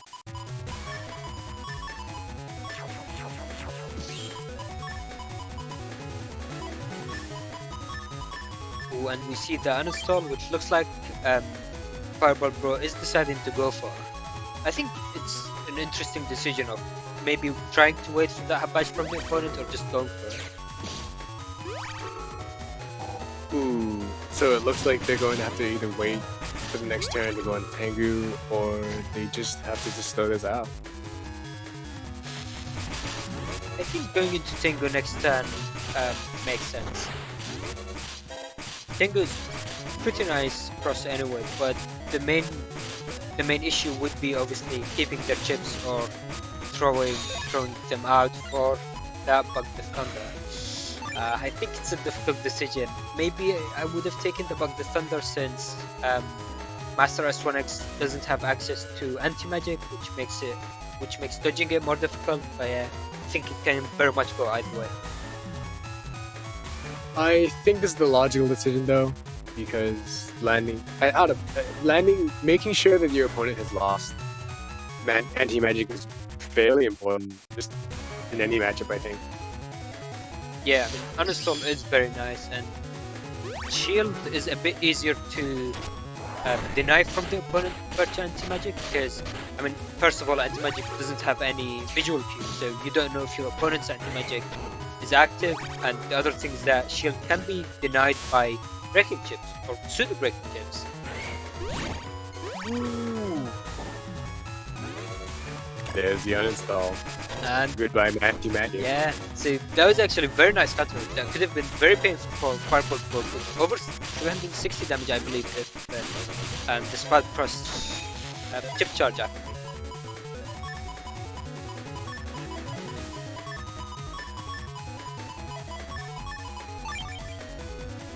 I think this means we're going to probably see Hub Badge from Master S1X in this turn. I guess if they have access to it, that would be the biggest issue, but they were in, yeah, there it goes. They were in Dust Cross for quite a bit, so they probably were holding on to it. And yeah, this is actually going to be pretty difficult for Fireball Pro. They don't have access to stats guard, and they can't even go into ground cross for that stats guard. Ground? Yeah, I mean, normally ground gives stats guard, but Target Machine Gun says no to that. Wait, what? Ground cross? Status guard? I mean, super armor. Okay, sorry. Yeah. My brain turned off. I'm like, this doesn't make sense. I mean, they're both armors you have on top of Mega Man, so same thing. It's not too different. Meteor Knuckles coming down with that plus 30. I think that was another 3 hits, but body blocking the Grandman SP is actually very nice for Master S1X. Ooh, wow. Getting the area lock. Oh, that was really close, yeah. Oh, the Shingun ends up missing, unfortunately, but yeah, this is actually looking pretty rough for Fireball Pro. Nice movement though. That is their main out at this point. Ooh, very nice. Wow, they did it again! That's actually pretty tricky to try to land consistently. Okay, so Brawl would have said no to that either way.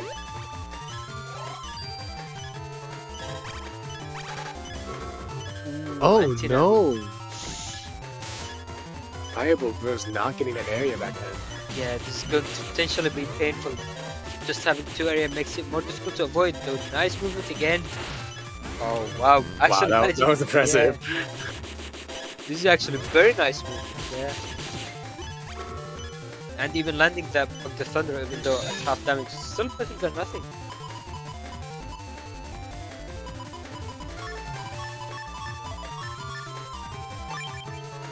Ooh, interesting. So decided to go with the more offensive instead of taking Sanctuary. Ooh, nice. Okay, so interrupting that charge is pretty nice. And Invis. We do see the HP bug is ticking down, so each of these flinches is increasing the HP bug for fireboltbro, which can add up. Ooh, barely missing out on that shield timing. Okay, so this life aura can potentially be really nice. I think I would have mashed it there to deny losing my trap. Ooh, again. I think Master S1X there wants to stay on the holy panel and try to shield there, so even if it misses, at least it only takes 100 damage. Ooh. Oh! I thought the shield worked, I'll be honest. Yeah, these have been really close. This has been very good play from both sides so far. But yeah, now going into Tango Cross, that's going to mean losing access to that shield. So Oh, yeah. yeah, no, this is very rough. I'm not sure if Master S1X has any more defense left. They should at least be trying to use their charger. Ooh, Super Vulcan! Oh. Wait. Wow, they got out of that. I'm blown away that worked out. Yeah, I think that Sanctuary actually saved fireboltbro there. If it wasn't for that Sanctuary, it would have been game right there. Ooh, nice. Okay, so this is the second out to bug the thunder, but there is that machine gun. Oh, I completely forgot about the machine gun. Oh no! Oh no! That's not how you dodge it. No! Ah! And that will be game. I think Master S1X just misunderstood how the dodge worked. Yeah, that was actually pretty unfortunate there. I think to Master S1X, the way you want it to work is Bug the Thunder allows you to move off the field. I mean, so to avoid Bug the Thunder, I mean, you want to be off the field, and you want the Bug the Thunder to move off the field on its own. So by being closest to the back of your area, you will go underground. Bug the Thunder will basically be confused and lose the targeting, move off the field, and um, yeah, you'll avoid it through that. Oh, Symes in the YouTube chat says that they just messed up. Maybe that was the win back B that brought them up to the front. Maybe I wasn't paying attention to that. Yeah, I'm not too sure. I don't remember seeing a B back, but I could have easily missed that as well. Yeah. That was really good, well played from everyone though. That Yeah. was amazing. Yeah, I mean, I think this is actually very interesting, like seeing the matchup. I think Bug the Thunder sees a bit less use in mod cards format compared to standard because of like all of the other options and the stats card and everything there. Um, but it always creates these very interesting play styles and like having to adapt how people have to play around it, which I think is always fun.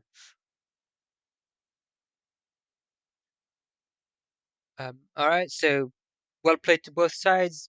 But with that, I think what we'll do is we're going to take a short break. So we've been having a bit of audio issues, as I'm sure people have noticed with Discord. So we're going to be taking about a 10-minute break, and we will be back shortly.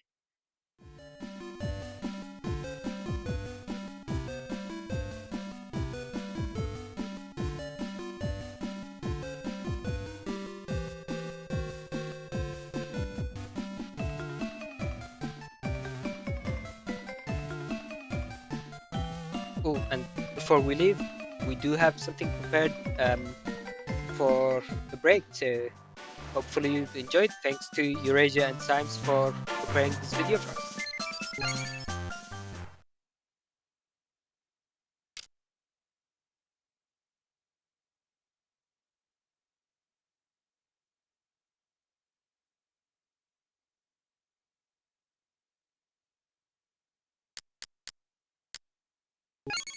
Ready?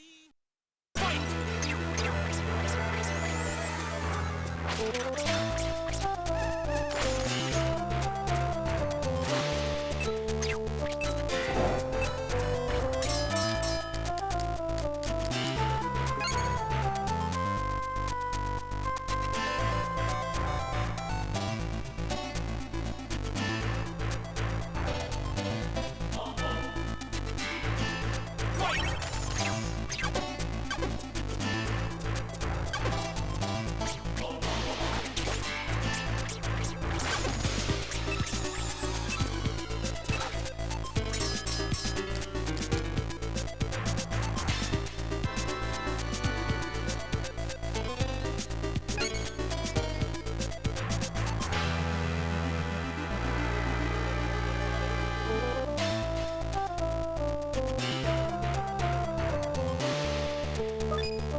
All right, and yeah, that was crossover. So, in case people aren't familiar with it, I think it's very interesting.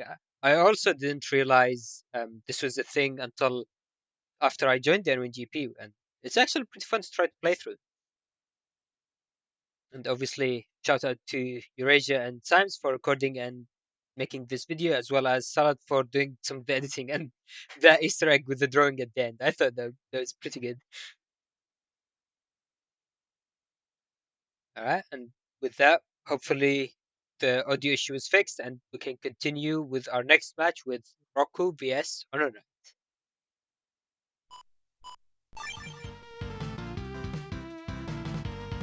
Okay, so looking at both sides' builds, we've seen both play already. We've seen the Planetsman slimy build from Rocku and the Cold Man from HonorNite. How do you think this matchup works out? Not good for HonorNite. Yes, do you explain why is that? Because Planet Man has status guard, and Cold Man wants to give the status I freeze. That is indeed correct. So I think it's pretty interesting matchup. So a funny thing is that HonorNite had a full Cold Man build without the Twisty, and apparently the night before, I think, decided to change it up a bit and go with the Twisty, which I think does improve the matchup against things like Planetman. But this is a Falzar Planetman, which means Rocku does have access to that Hab badge. And Tengu. And HonorNite does not have the sword to try and counter that either. Yeah, but all of that being said, I mean, HonorNite's build is still attack 10, and attack 10 is potentially very high DPS if it sticks. Yeah, even with status guide, it's not going to be able to fight against a bunch of 10 damage, a bunch of 100 damage full Buster procs. Yeah, I mean, obviously, that being said, Rocku does have all. I mean, we've seen Rocku play before. We saw all of the potential explosive chips. We have that Falzar, Groundman SP, the static airwheel combos. Yeah, I think it's going to be a very interesting matchup to see how they both try to adapt to each other's playstyle. And with that, let's head into the matchup, see how it plays out.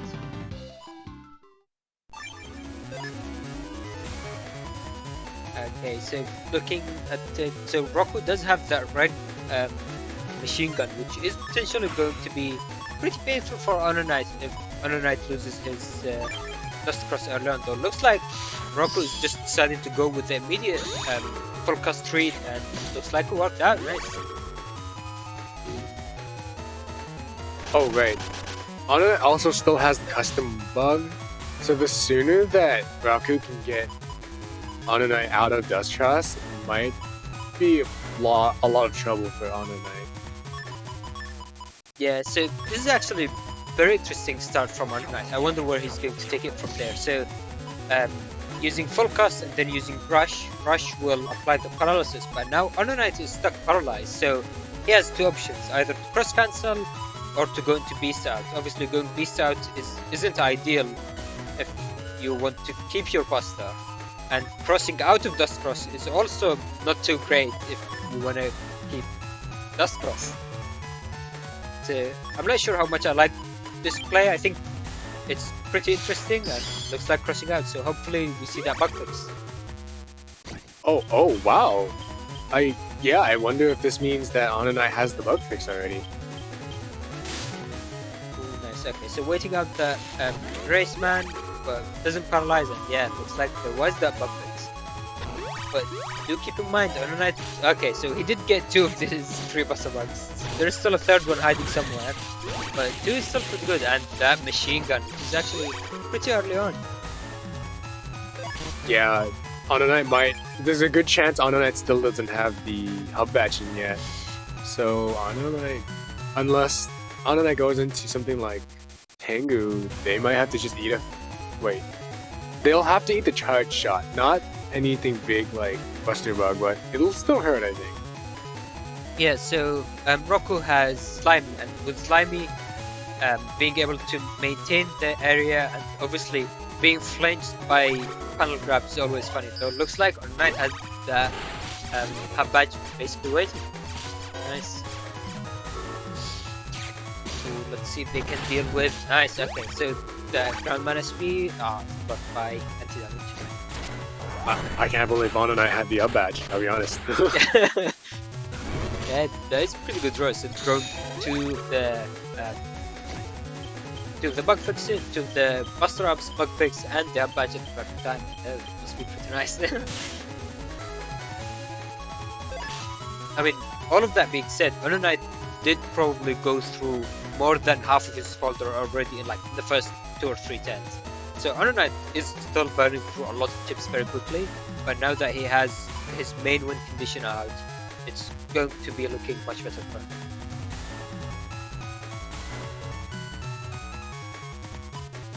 Rocku's really thinking here.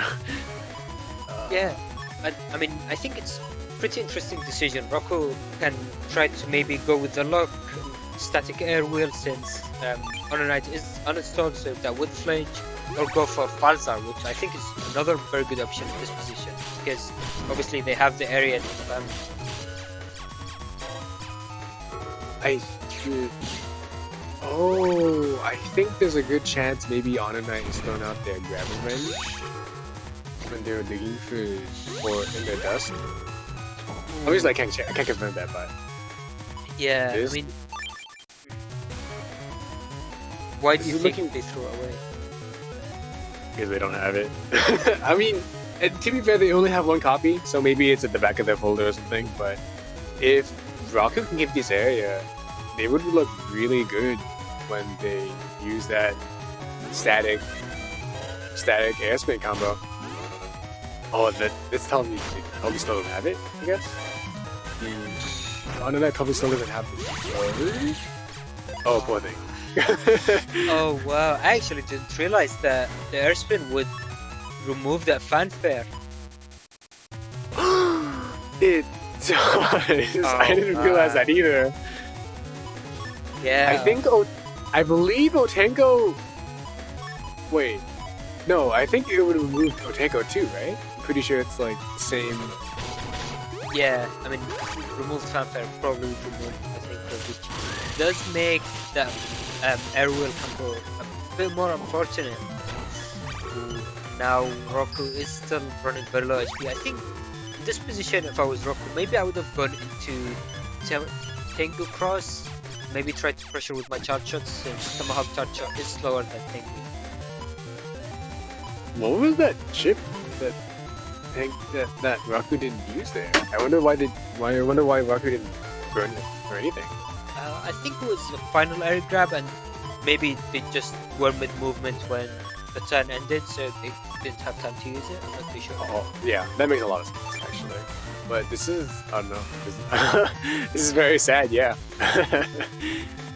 Yeah, this is starting to look a bit rough for Rocku. I don't think they have a motion bug either, so I don't think we'll be seeing it 2x. Oh yeah, they do. Never mind. So, oh, they do. I mean, 2x Falzar could be 1400 damage, so you never know. But it needs to connect. Yeah. Monster bug is very scary.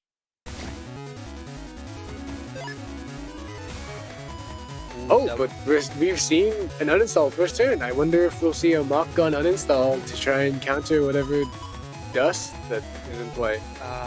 This is actually very interesting. So, I think what the play there could be for Rocku is to start with a static uninstall into a machine gun. Because I think the static uninstall is long enough that it gives time for the machine gun to connect. The only risk would be an immediate smash for an anti-damage, which would basically deny all of it.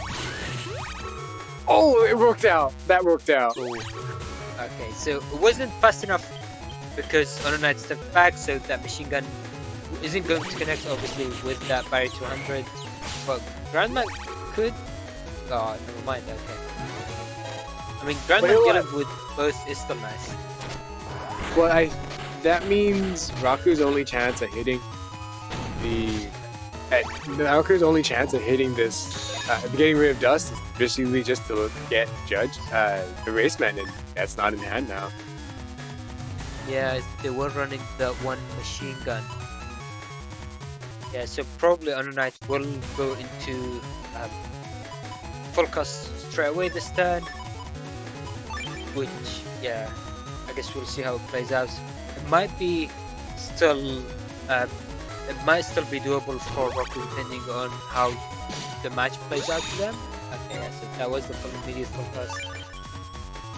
I think there's a good chance that HonorNite might cross into Tengu now, regardless of whether they or not they have the bug fix, just so they don't have to sit in the holes. Interesting.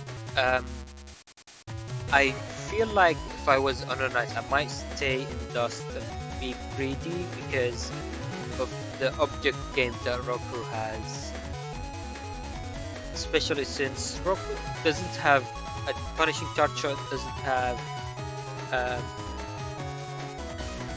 Oh, that's true. Yeah. The only damage that Rocku can really get immediately without any chips would be... Okay, yeah, there's a danger. I think either the more probably bug fix, yeah, so Oh, probably help that decision. yeah, once you get to the bug fix, it stops being an issue. Yeah, I think I agree with Rocku there, using chip charge to try to maybe get the opponent to use their area regaining chips and then holding on to the area grab to the end. Oh no, that was a good opportunity to use it. Nice. Okay, so it looks like it will still stick. But yeah, Charge will push back.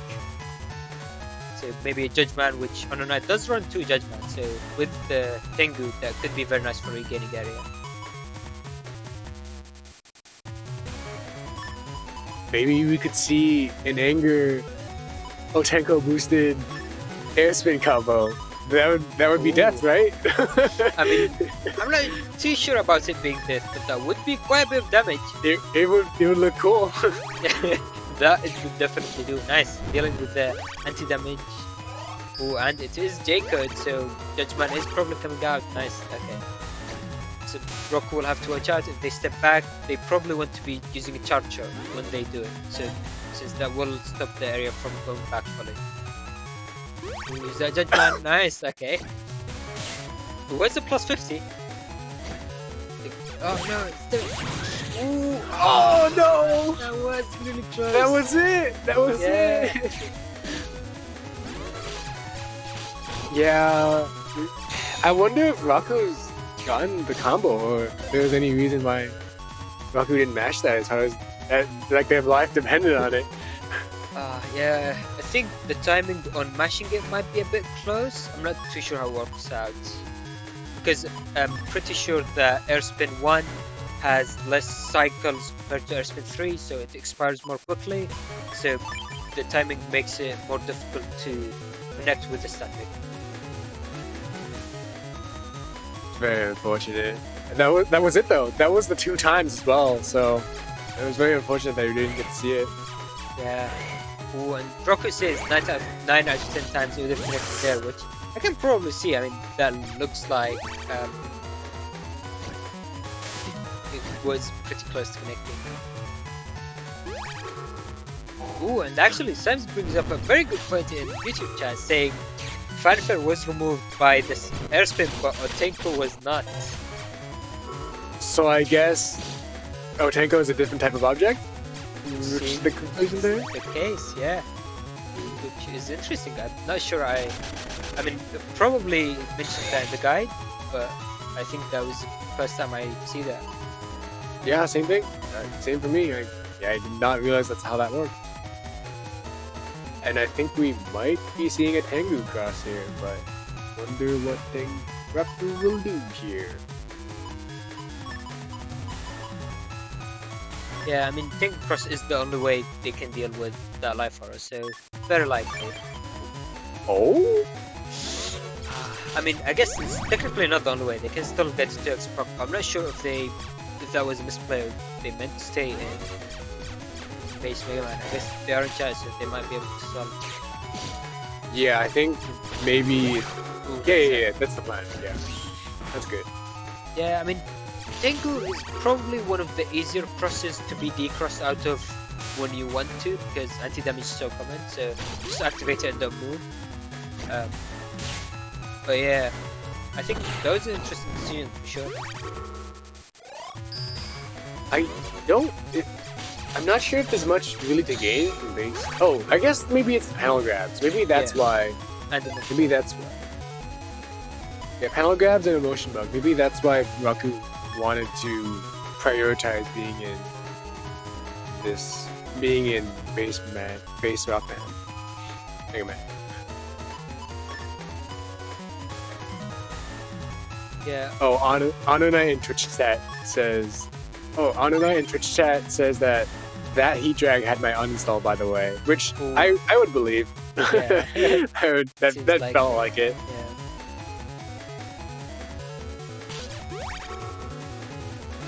Though, I mean, was that before or after that batch? I wasn't quite paying attention. I don't remember. That was. I want to say. Oh, Was it after? I don't know. I don't actually remember anymore. Yeah.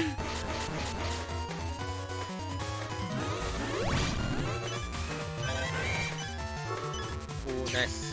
Tunnel grab, maintaining that area. So, but now there is still that charge shot which can connect. Oh, roll will be 180, so that will bring down Rock to 1 HP, but they will survive into the next 10.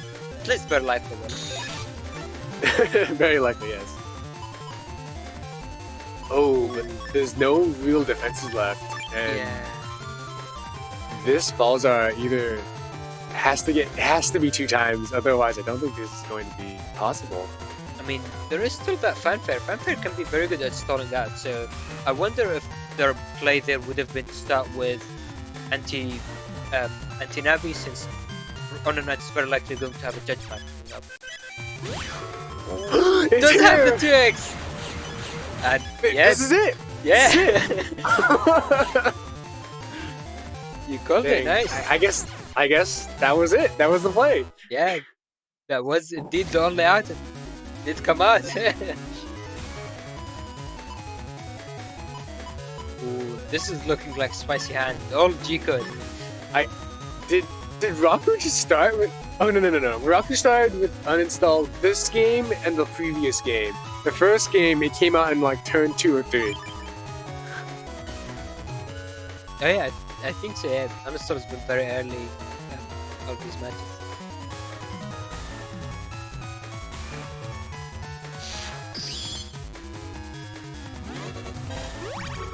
Oh, no immediate focus this time. Oh, the stag's gonna get a lot of value. Ooh, yeah, there goes. Let's see if the machine gun connects. It does, and the uninstall. Ooh, that's a lot of value. And that's also a lot of trouble for HonorNite. I wonder. This is the order that the timing that bug fix actually comes in is gonna determine a lot here. Yeah. Especially with that bug, especially with that custom bug in HonorNite's build. I wonder if that'll actually cause any huge problems here. Yeah, I think so. HonorNite has 3 turns before it starts ticking down, then few more before it actually becomes a big issue. So it might be fine, but obviously HonorNite doesn't want to throw away a lot of these chips. We'd want to use them in the perfect time, so it will probably start ticking down very quickly. HonorNite is on a timer, not only HP timer, but also that custom one. Ooh, okay, so we'll probably see anger play coming out from HonorNite. I don't think they have a pressure button.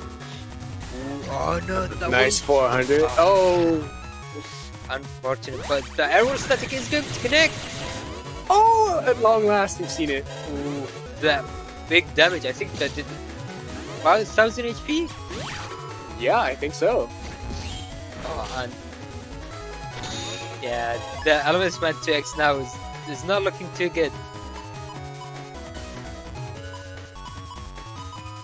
And HonorNite is decrossed as well, so having no access to the quick bug fix either. They could still have recoveries, and again, I mean, we've seen way bigger comebacks happen, so it's very much still doable. Nice, the judgment. Actually, that's a bit unfortunate because now Rocku will maintain the area. Yeah, never mind. That's the opposite of nice. Yeah, actually, and no stun because of that. That's Because of that. Yes, that's good. Ooh, Nice. this Gundel EX is going to deal a lot of damage. Yeah, I believe it does 480. Is it something like that? And it's confirmed. Oh. Yeah. Oh, just not enough time to get that invisible out. And I mean, still, as Symes says in Twitch chat, it's still far from over. Both recoveries did come out, but HonorNite still has a lot of potential stuff that could go through in the build, and it doesn't look the best offensive hand for Rocku. So yeah, he is going for Tengu Cross, which is potentially high DPS. Potentially. Oh, not taking the other air grab. I wonder why. I think I would have gone with the secondary grab in case of judgment coming down. Oh, nice. Okay. And bug fix comes out. Okay, so HonorNite does have a bit of time to start the DPS, and these holy panels can be potentially nice. They have the same HP now. Ooh, very well. That's a very good invisible there.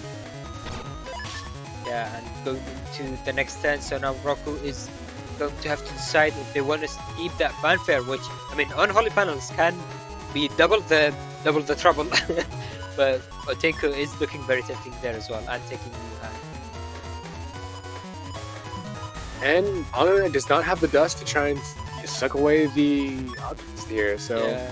if anything ends up in the back row, it's just something that HonorNite has to live with. Yeah, I think in this position I might have taken the anti-Navi because the second judgment I think is still in the folder. I believe so. Sounds right. So that could be very nice if Rocco is able to still maintain the area, but the area is about to expire if I remember correctly. So we'll see how it plays out, I guess. Did Rocku take an area grab there to try and refresh it, or did I miss that? I don't actually remember, I guess we'll see. Ooh, Erase Man comes out though, which will deal with the anti-damage though. Invis is still being held. Ooh, uninstall. Yeah, so now unfortunately HonorNite doesn't have any way of confirming these Master shots. I don't know if that was a good play to ruin that area grab there. I think it works out because yeah, so Rocku does have more area grabs and the area didn't quite expire yet. Yeah. There's two right there. That's good. Ooh, but looks like we might be seeing the airwheel static combo if it connects. But Rocku's HP is still very much lower than HonorNite's. HonorNite doesn't have that Sanctuary as well, which does double the effective HP. Yeah, so I wonder how if this is going to be. Oh no, this is actually very nice for HonorNite. Being able to maintain the area will allow these buster shots to connect and will bring Rocku's HP way down. And that miss is very unfortunate as well. Yeah, let's see buster shots. Oh! Ooh, the D-cross! Oh. Okay. Maybe Rocku can make it to the next turn. Ooh, actually, if the second panel grab comes down, then Rocku can make it. So HonorNite will very much want to block that. Let's see if we can get this block. Oh! Rocku made it! Ooh, it No, sticks. Yeah, wait. that's unfortunate. We saw it last game. Are we going to see it again? That 2x Panzer. Well, there's Sanctuary here. So I'm assuming. Oh, we have no other defenses either. So I'm not sure how this is gonna turn out. There is some chip recovery which can bring off a bit. Ooh, nice. Oh no! Okay. Yeah. That was good. I think maybe the judgment was bait, but even if it wasn't, I think that was it. Yeah. I mean, HonorNite was probably playing for the long game. Any of these going through was good for HonorNite, so he wouldn't really mind wherever the TFC chain goes. And Rocku didn't have any defense there, but I think that was very close at the end there. Yeah. But I think the Sanctuary definitely made it. Definitely made it seem very difficult to come back from. Yeah, I definitely agree with that. And I mean, to be honest, when I look at Rocku's build, I do see one thing's missing, and I think a lot of people are missing that in their builds. And I mean, simply put, it's just Neovari. That would be that would be the chip to have. I mean, why wouldn't you run Neovari? It's just it fits perfectly everywhere. Everywhere? I don't mean it's like a weird code. I mean, sometimes people can just react to it. I don't know. I don't know. I mean, I've seen it do pretty good value. It totally didn't get blocked all of the times I tried to use it in the previous match, but I don't know. I sure haven't seen it hit in the stream. I don't know about you. I mean, I actually genuinely think it could be a potentially good option for Rocku there because they don't have that many options to deal with Tengu Cross. But is Tengu a big deal with their build though? Is my next question, I guess. They have a good number of ways of making holes, and I think their build would benefit of locking the opponent down with Planetman's Master Shot, but that is a fair point. I don't know. I think it's something to consider for sure.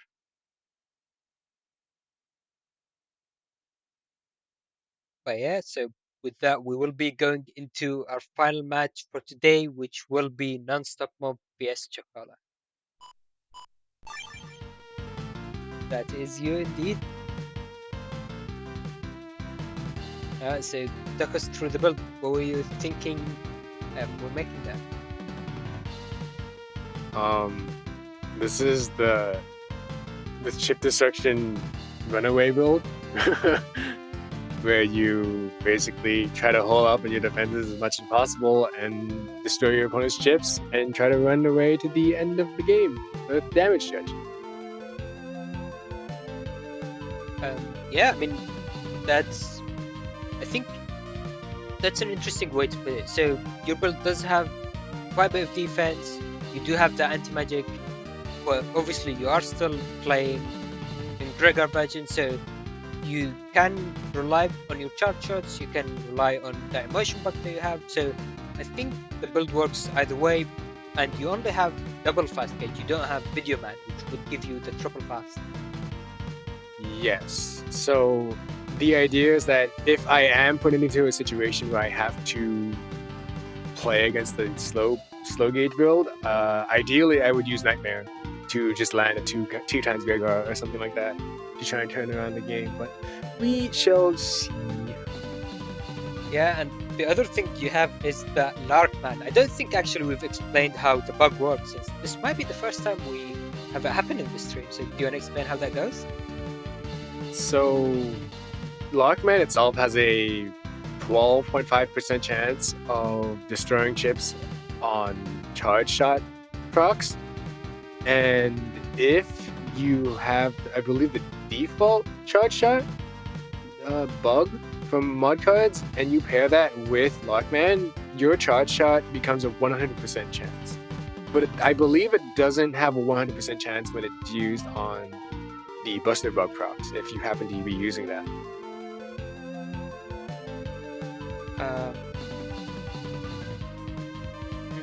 I'm not too sure. I think normally, so in Buster Bug, when you just fire your normal shots, you mean? Yeah, like if you have Buster Bug and you get a proc, I believe every time your shot gets a charge shot hit proc, I believe it's each of those charge shot procs is only a 12.5% chance. That makes sense. I believe that's how it works. But yeah, so Larkman is as crazy as it sounds. It literally can destroy chips, and last stream we seen a number of sad chips being destroyed. So I wonder how Chocola is going to deal with it. So I mean, obviously we've seen how Chocola builds play, and it is a Buster Bug build, which in terms of just looking at purely the matchup, in theory, Chocola has a good matchup against Buster Bug, against, Larkman, since Larkman tends to be low on the damage. But you both, in fact, have anti-magic, which I think is very, very interesting. Yeah, we both have anti-magic here.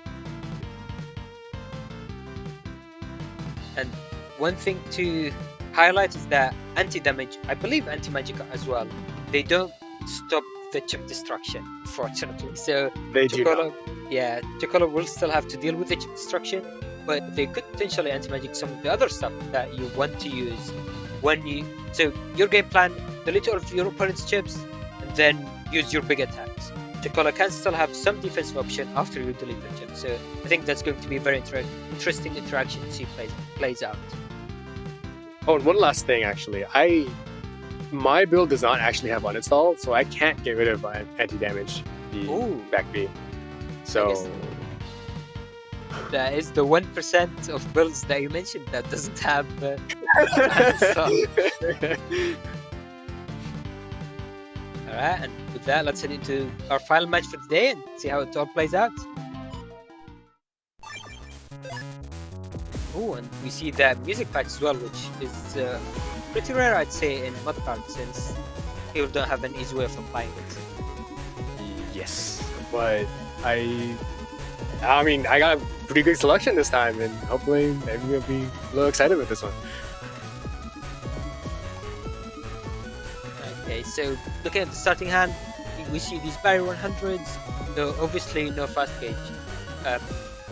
I think in this position, the reg element man is probably to deal with beats. Would you say that's accurate? That was the goal, yes, but I'm just put this out here. I should have been using this element man for Sanctuary instead.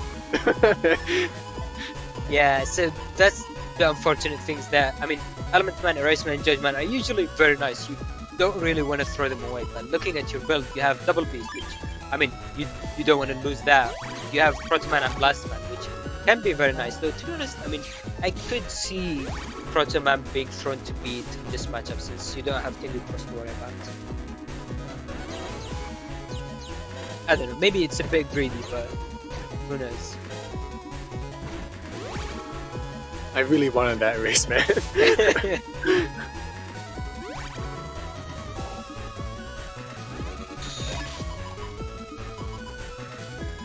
I guess to explain a little bit about what at least I should be aiming to do is, I basically, if I don't have defenses, I rely on my anti-magic program, Navicust, and if I do have defenses on, I want to start using my chip destruction ability to start getting rare chips.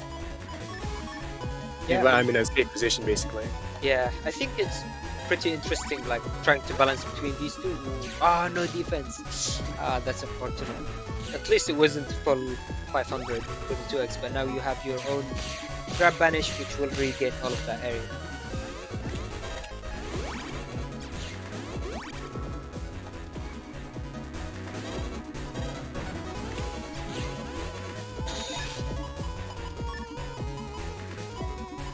Doing win racks. That bothered me a lot. I mean, yeah, your opponent doesn't want to step forward, and I mean, you don't even have access to beast out even if you wanted to.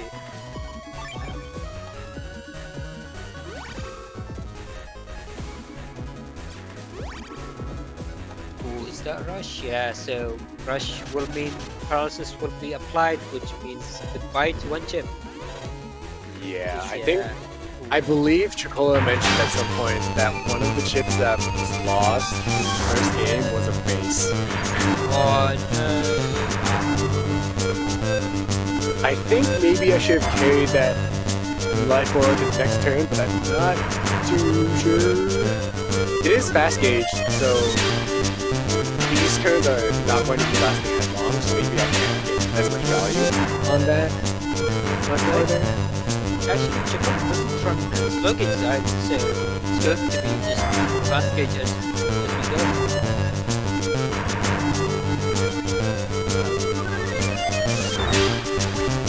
Actually, wait, Chocola isn't running base. How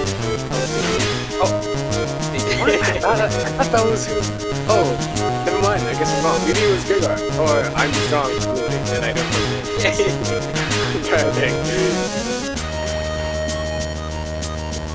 It's been probably 2 weeks since.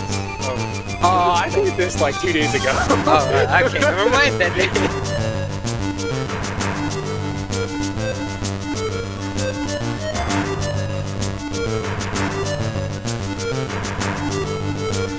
So this is an interesting hand. Looks like the Protoman. I think that's probably the simple play because you go for the holding onto that second grab banish for I'm not sure.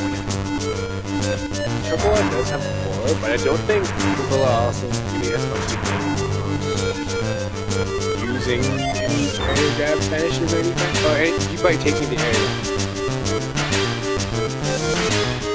Yeah, I think Chocola, I think one thing to keep in mind that not only is HP value not too accurate as an indicator of mod cards, it's even worse in a match where you're going into damage because not only I think so Chocola has twins, which is 40 HP 20 HP recovery, whereas Nonstopmop has 40 HP recovery, which is a big difference.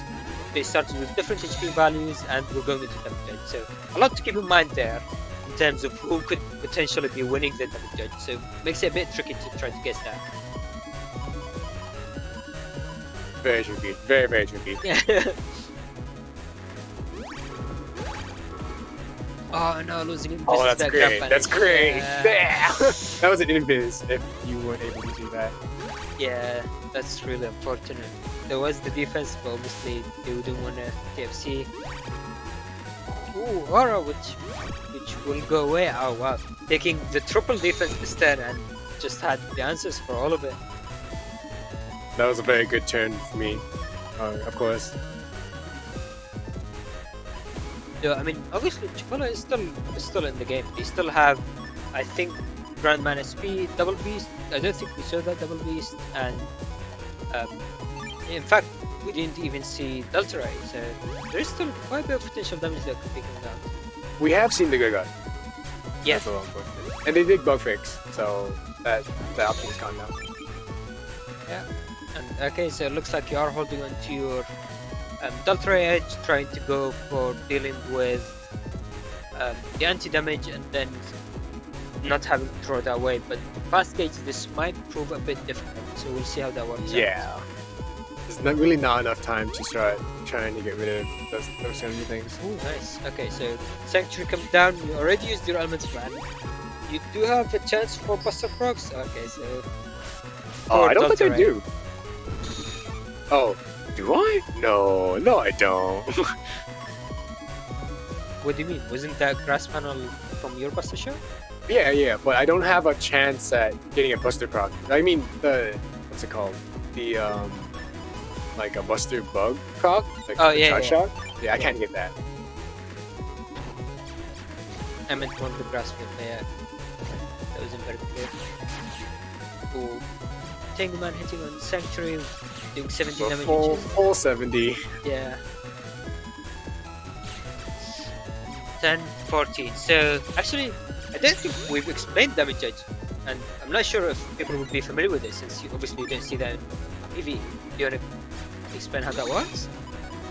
Basically, damage judge is once you have reached turn 15 and both players haven't been like deleted or anything, you basically end up with the damage judge, and the winner is decided by who has done the most damage.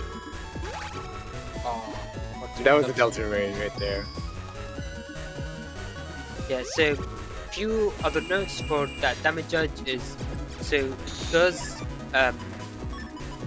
it doesn't count tick damage, so HP bug, poison or Gandalf Soul, and the 15th turn is always going to be 10 seconds long. You can't use full cost, and it's not affected by slow or fast game. Just a few things in mind. Ooh, that dodge! But this Regard Rocks at least will connect. 1, 2, 3, 4. Okay.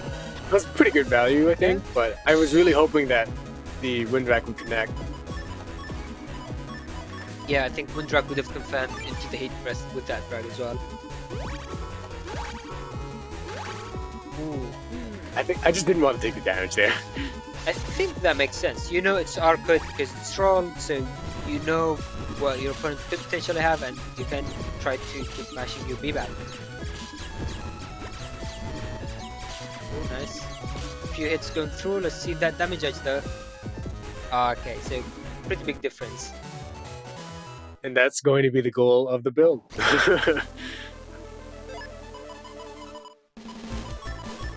Yeah, I mean, as we saw there, if you can block the main damage outputs from Chocola, then your build does that pretty well.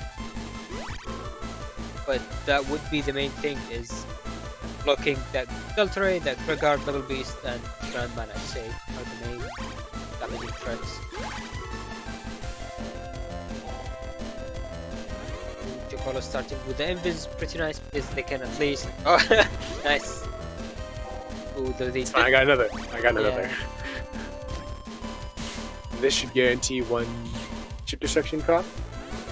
So I think potentially, okay. They probably didn't have any more chips anyway. They probably just mashed through everything. Yeah, that's all they had. Yeah. Probably the case. Ooh, already going with Sanctuary. So early Sanctuary is interesting. You risk losing it to an Elements Man, but I think it can potentially be pretty nice, especially if you have the hand for it, which you do. The hand for it? Yeah, so you also have that bubble wrap, you have other defense, so you want to go through your folder by using it. If you hold on to it, Oh, okay, yeah. Yeah, it can potentially take up too much space.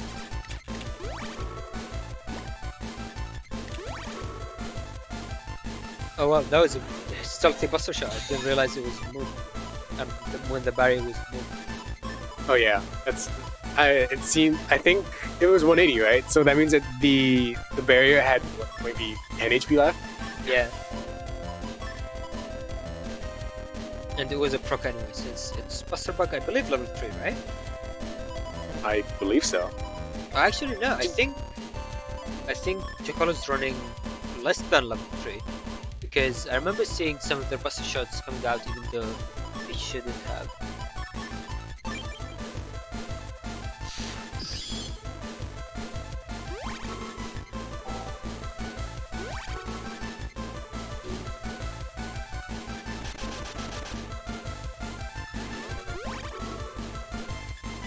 Oh, nice. Okay. I really regret not putting the grass. Interesting. So there is. Ooh, nice. Let's see. Ah, barely missing out on the 2x. So outside of a holy panel, that is still. I mean, still good damage.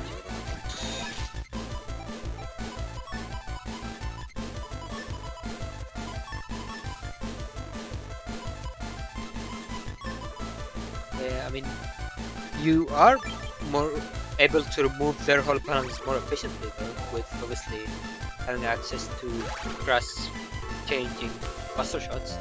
And there goes that fast gauge. Ooh, static immediately. No, that really hurt. That really hurt. Yeah. I mean, you got to do it to Chocola both games, I think. You had the Windruck on their life marathon, so it only makes sense. Yeah.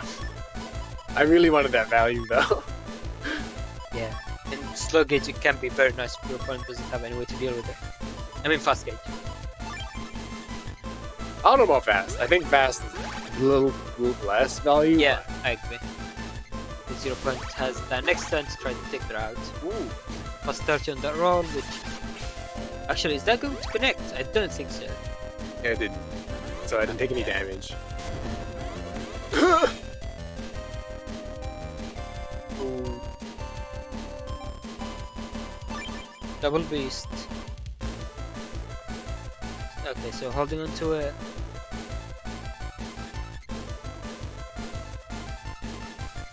Yeah, even I would at least like to get the value off the double beast if I can, but it's a little difficult. Yeah, I mean 480 or even the half damage, still not too bad. Ooh, at least okay, nice. So you do get it, and that anti-damage will take off a bit of HP from the barrier as well.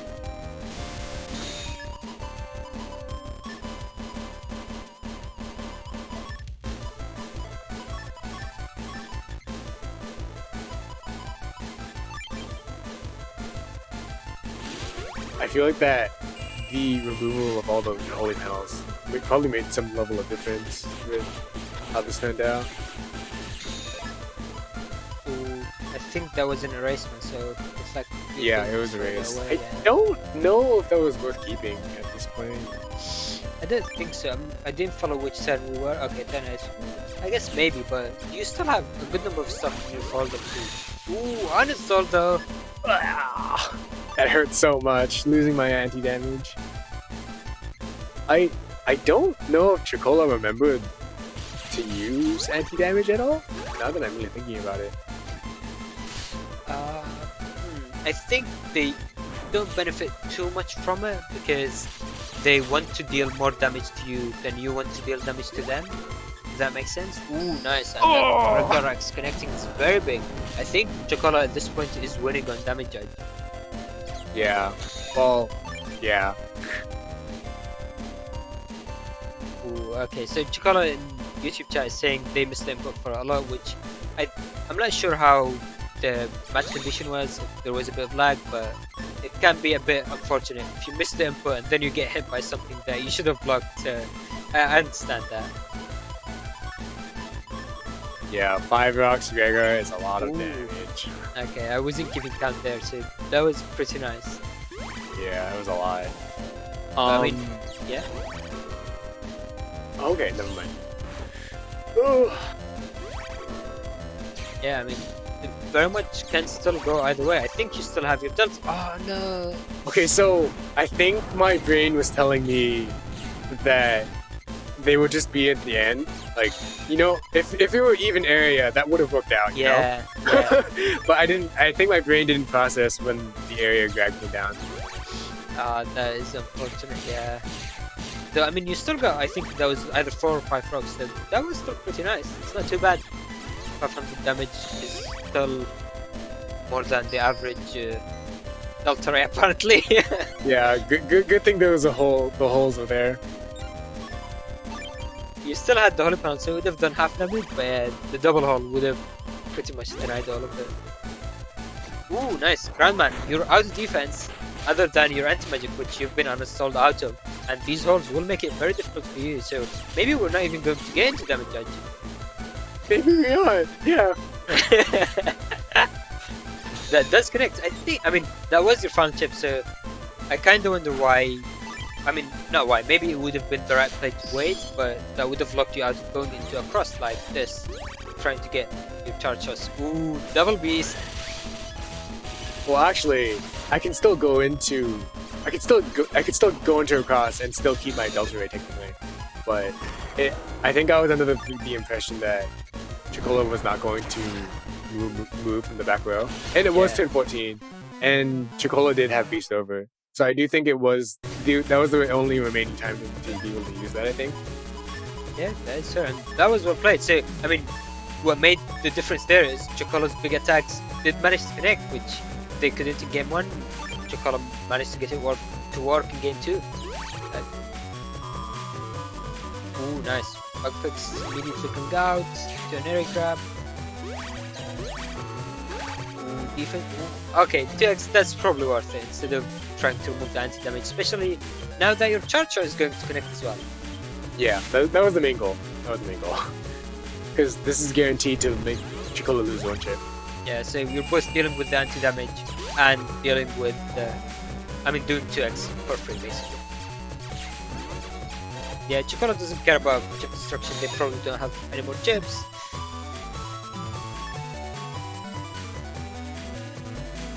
Oh, and Chocola in YouTube chat is bringing up a good point actually that we saw last game. So they decided to go into Beast out, which they didn't do in game 1. And that probably gave them quite a bit of damage, also utility where they dealt with your sanctuary panels and allowed them to beast over the variant.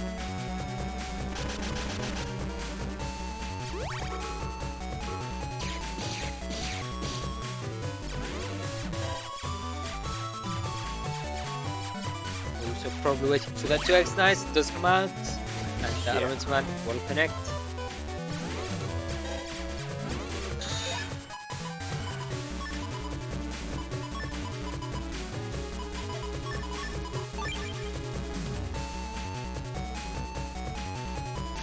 I think maybe this order wasn't the greatest because I already had an anti-damage up and I think I forgot. I think we're still in normal gauge, so I mean I could see you holding onto defense for multiple turns just to like wait through your opponent's options.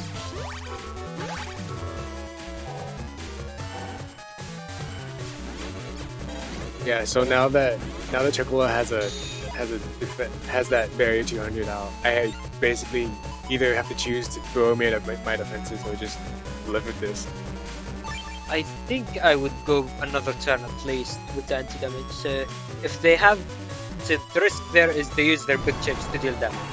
But obviously you still have defense, so you can block the big chips anyway. You don't necessarily need to destroy them. I'm not sure if that was misplayed. Yeah, I got unsure about what to do there. Okay, do you think I should have held that maybe? Oh yeah, especially with that. Yeah, I think you should have held on to the anti-damage. because you're going for the long game. And I mean, Chocola played it well. Using that was a mini static. They only had one panel to connect with, so that being able to connect was really nice for Chocola as well. Yeah, very, very nice. I think that was probably the only shot that Chocola really had at landing those statics once bug fix came in. Ooh, life aura coming down, those sanctuary coming down from Chocola. So at least you know that's it. But though there could still be Delta Edge, obviously you have Holy Aura, which would mean it completely misses. Ooh, that looked a bit scary. This is the moment where I immediately regretted using my Element Man to try and remove the holy panels at the very start of this entire fight.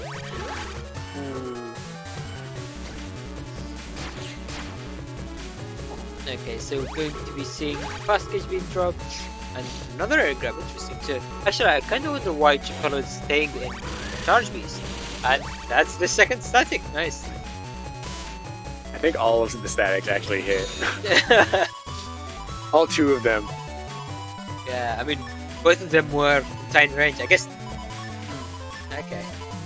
Beast Up is paying very well for Chocola, and I don't think you actually managed to get in that much damage this turn. I mean, this match already. I don't think either of us have gotten much damage. I think, yeah, I think Chocola would be winning in the damage trade, but we are still less than halfway through. Still 10-7, so plenty of time to go, and plenty of big chips to connect as well. Invis is very nice in fast gauge because it lasts about 10.5. So Chocola basically still has to try to avoid as much as possible.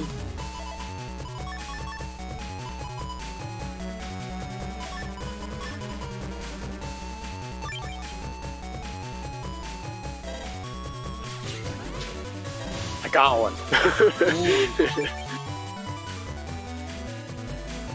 Actually, I kind of wonder, in Chocola's point of view, when it would be the play to not take chips. So like, go into a turn empty hand, just go for it. Ooh, though that roll play is nice. Yeah, that was very nice for Chocola there. It's still half damage, but it's not too bad. Damage to damage. Considering how we're playing this entire thing with half damage now, because I believe we both got rid of our Element Mans, and we don't want to lose our Holy Panels at this point. I guess I mean, Gregar is still an option, and you have your Buster Shots, which can change some of the pounds to grass. So if they land, yeah, that was really unfortunate for me. And the Grandman will deal with some of these Holy Panels as well, and we're expecting Nonstop probably this turn. I kind of wonder if that was the intention. The area grab there was maybe, if that was on purposely trying to just not allow my Gregar there, which was perfect actually. It was really perfect. Yeah, I can probably see it. That is one of the main ways to zone Gregar out, and they were camping in their back panel, so that would make sense. So I think another misplay from my end maybe was getting rid of that Judgment a little too early, because I think it should have been very clear that Chocola had 4 area grabs. And therefore, this was just horrible. Felt very bad. I definitely wanted to move up there. Yeah, unfortunately that will go into the anti-damage, even though that was 2x. And looks like you are running low chips, but I'm not sure how greedy it would be, but this Delta is looking pretty nice right now. It is. I wonder if I go for it. I guess we'll see if it connects. That would be the big thing. Okay, not quite in time, unfortunately. I think if I just mashed it, maybe, but it depends on what chips Chocola had left there. Yeah, I don't think mashing would go through. I think that would need to be timing for it. Ooh. Oh wow, you're still in the dead. Yeah, I was still in this. Nice. So that will still at least get the one hit though at half damage. That's very low. Ooh, actually, I don't think that was the right play because Chocola has Beast over. Chocola has Beast over, and I completely forgot about that. That was not the right play. Yeah, I agree with HonorNite. You should have tossed that podcast. And that will progress into the final turn. I guess we'll see how it turns out. Chocola is able to get a few buster shots through the beast over. Let's see if it's enough. If I had used the beast out, I think I would have won. Oh wow, that was very close at the end there. Yeah, it wasn't even a full 100 HP difference, I think, between the damage there. And so if I had just thrown out the double beast, I think that could have been my game, but there it is. That's how that ended. Yeah, that ended up being very close at the end there. Well played. And unfortunately, that was the final match for today's stream. But before we head into before ending today's stream, I do want to take a quick look at how the round robin bracket is looking right now. So it was actually very close so far, and it's going to be very interesting to see how the rest of today ends up looking. So it's going to be top 8 bracket as a reminder, and I'm going to give a quick look in a bit on how the bracket looks again, but make quick notice on how the positions look, especially for 5th, 6th, 7th, and 8th, I believe, or was it 6, 7, 8, and 9? So basically, take a look at the bracket. It's going to be very close. People still have matches, so it might be different for the top cut. And yeah. Alright, and that will conclude today's stream. So thank you everyone for watching. Hope you've enjoyed the stream. Huge shout out to Salad for organizing the tournament and working with the stream layout, as well as HonorNite for helping organize the VODs and preparing for the stream. Obviously not forgetting Nonstopmop. Thank you for joining me on commentary. Yeah, no problem. Thanks for having me. Yeah, so starting next week will be the top cut bracket week 1, which will probably last 2 weeks and will end with potentially a new Moon Master or maybe a repeating one as the final Blood Moon for 2021. Thank you everyone for watching today. Hopefully we'll see you again next week. Take care. Goodbye.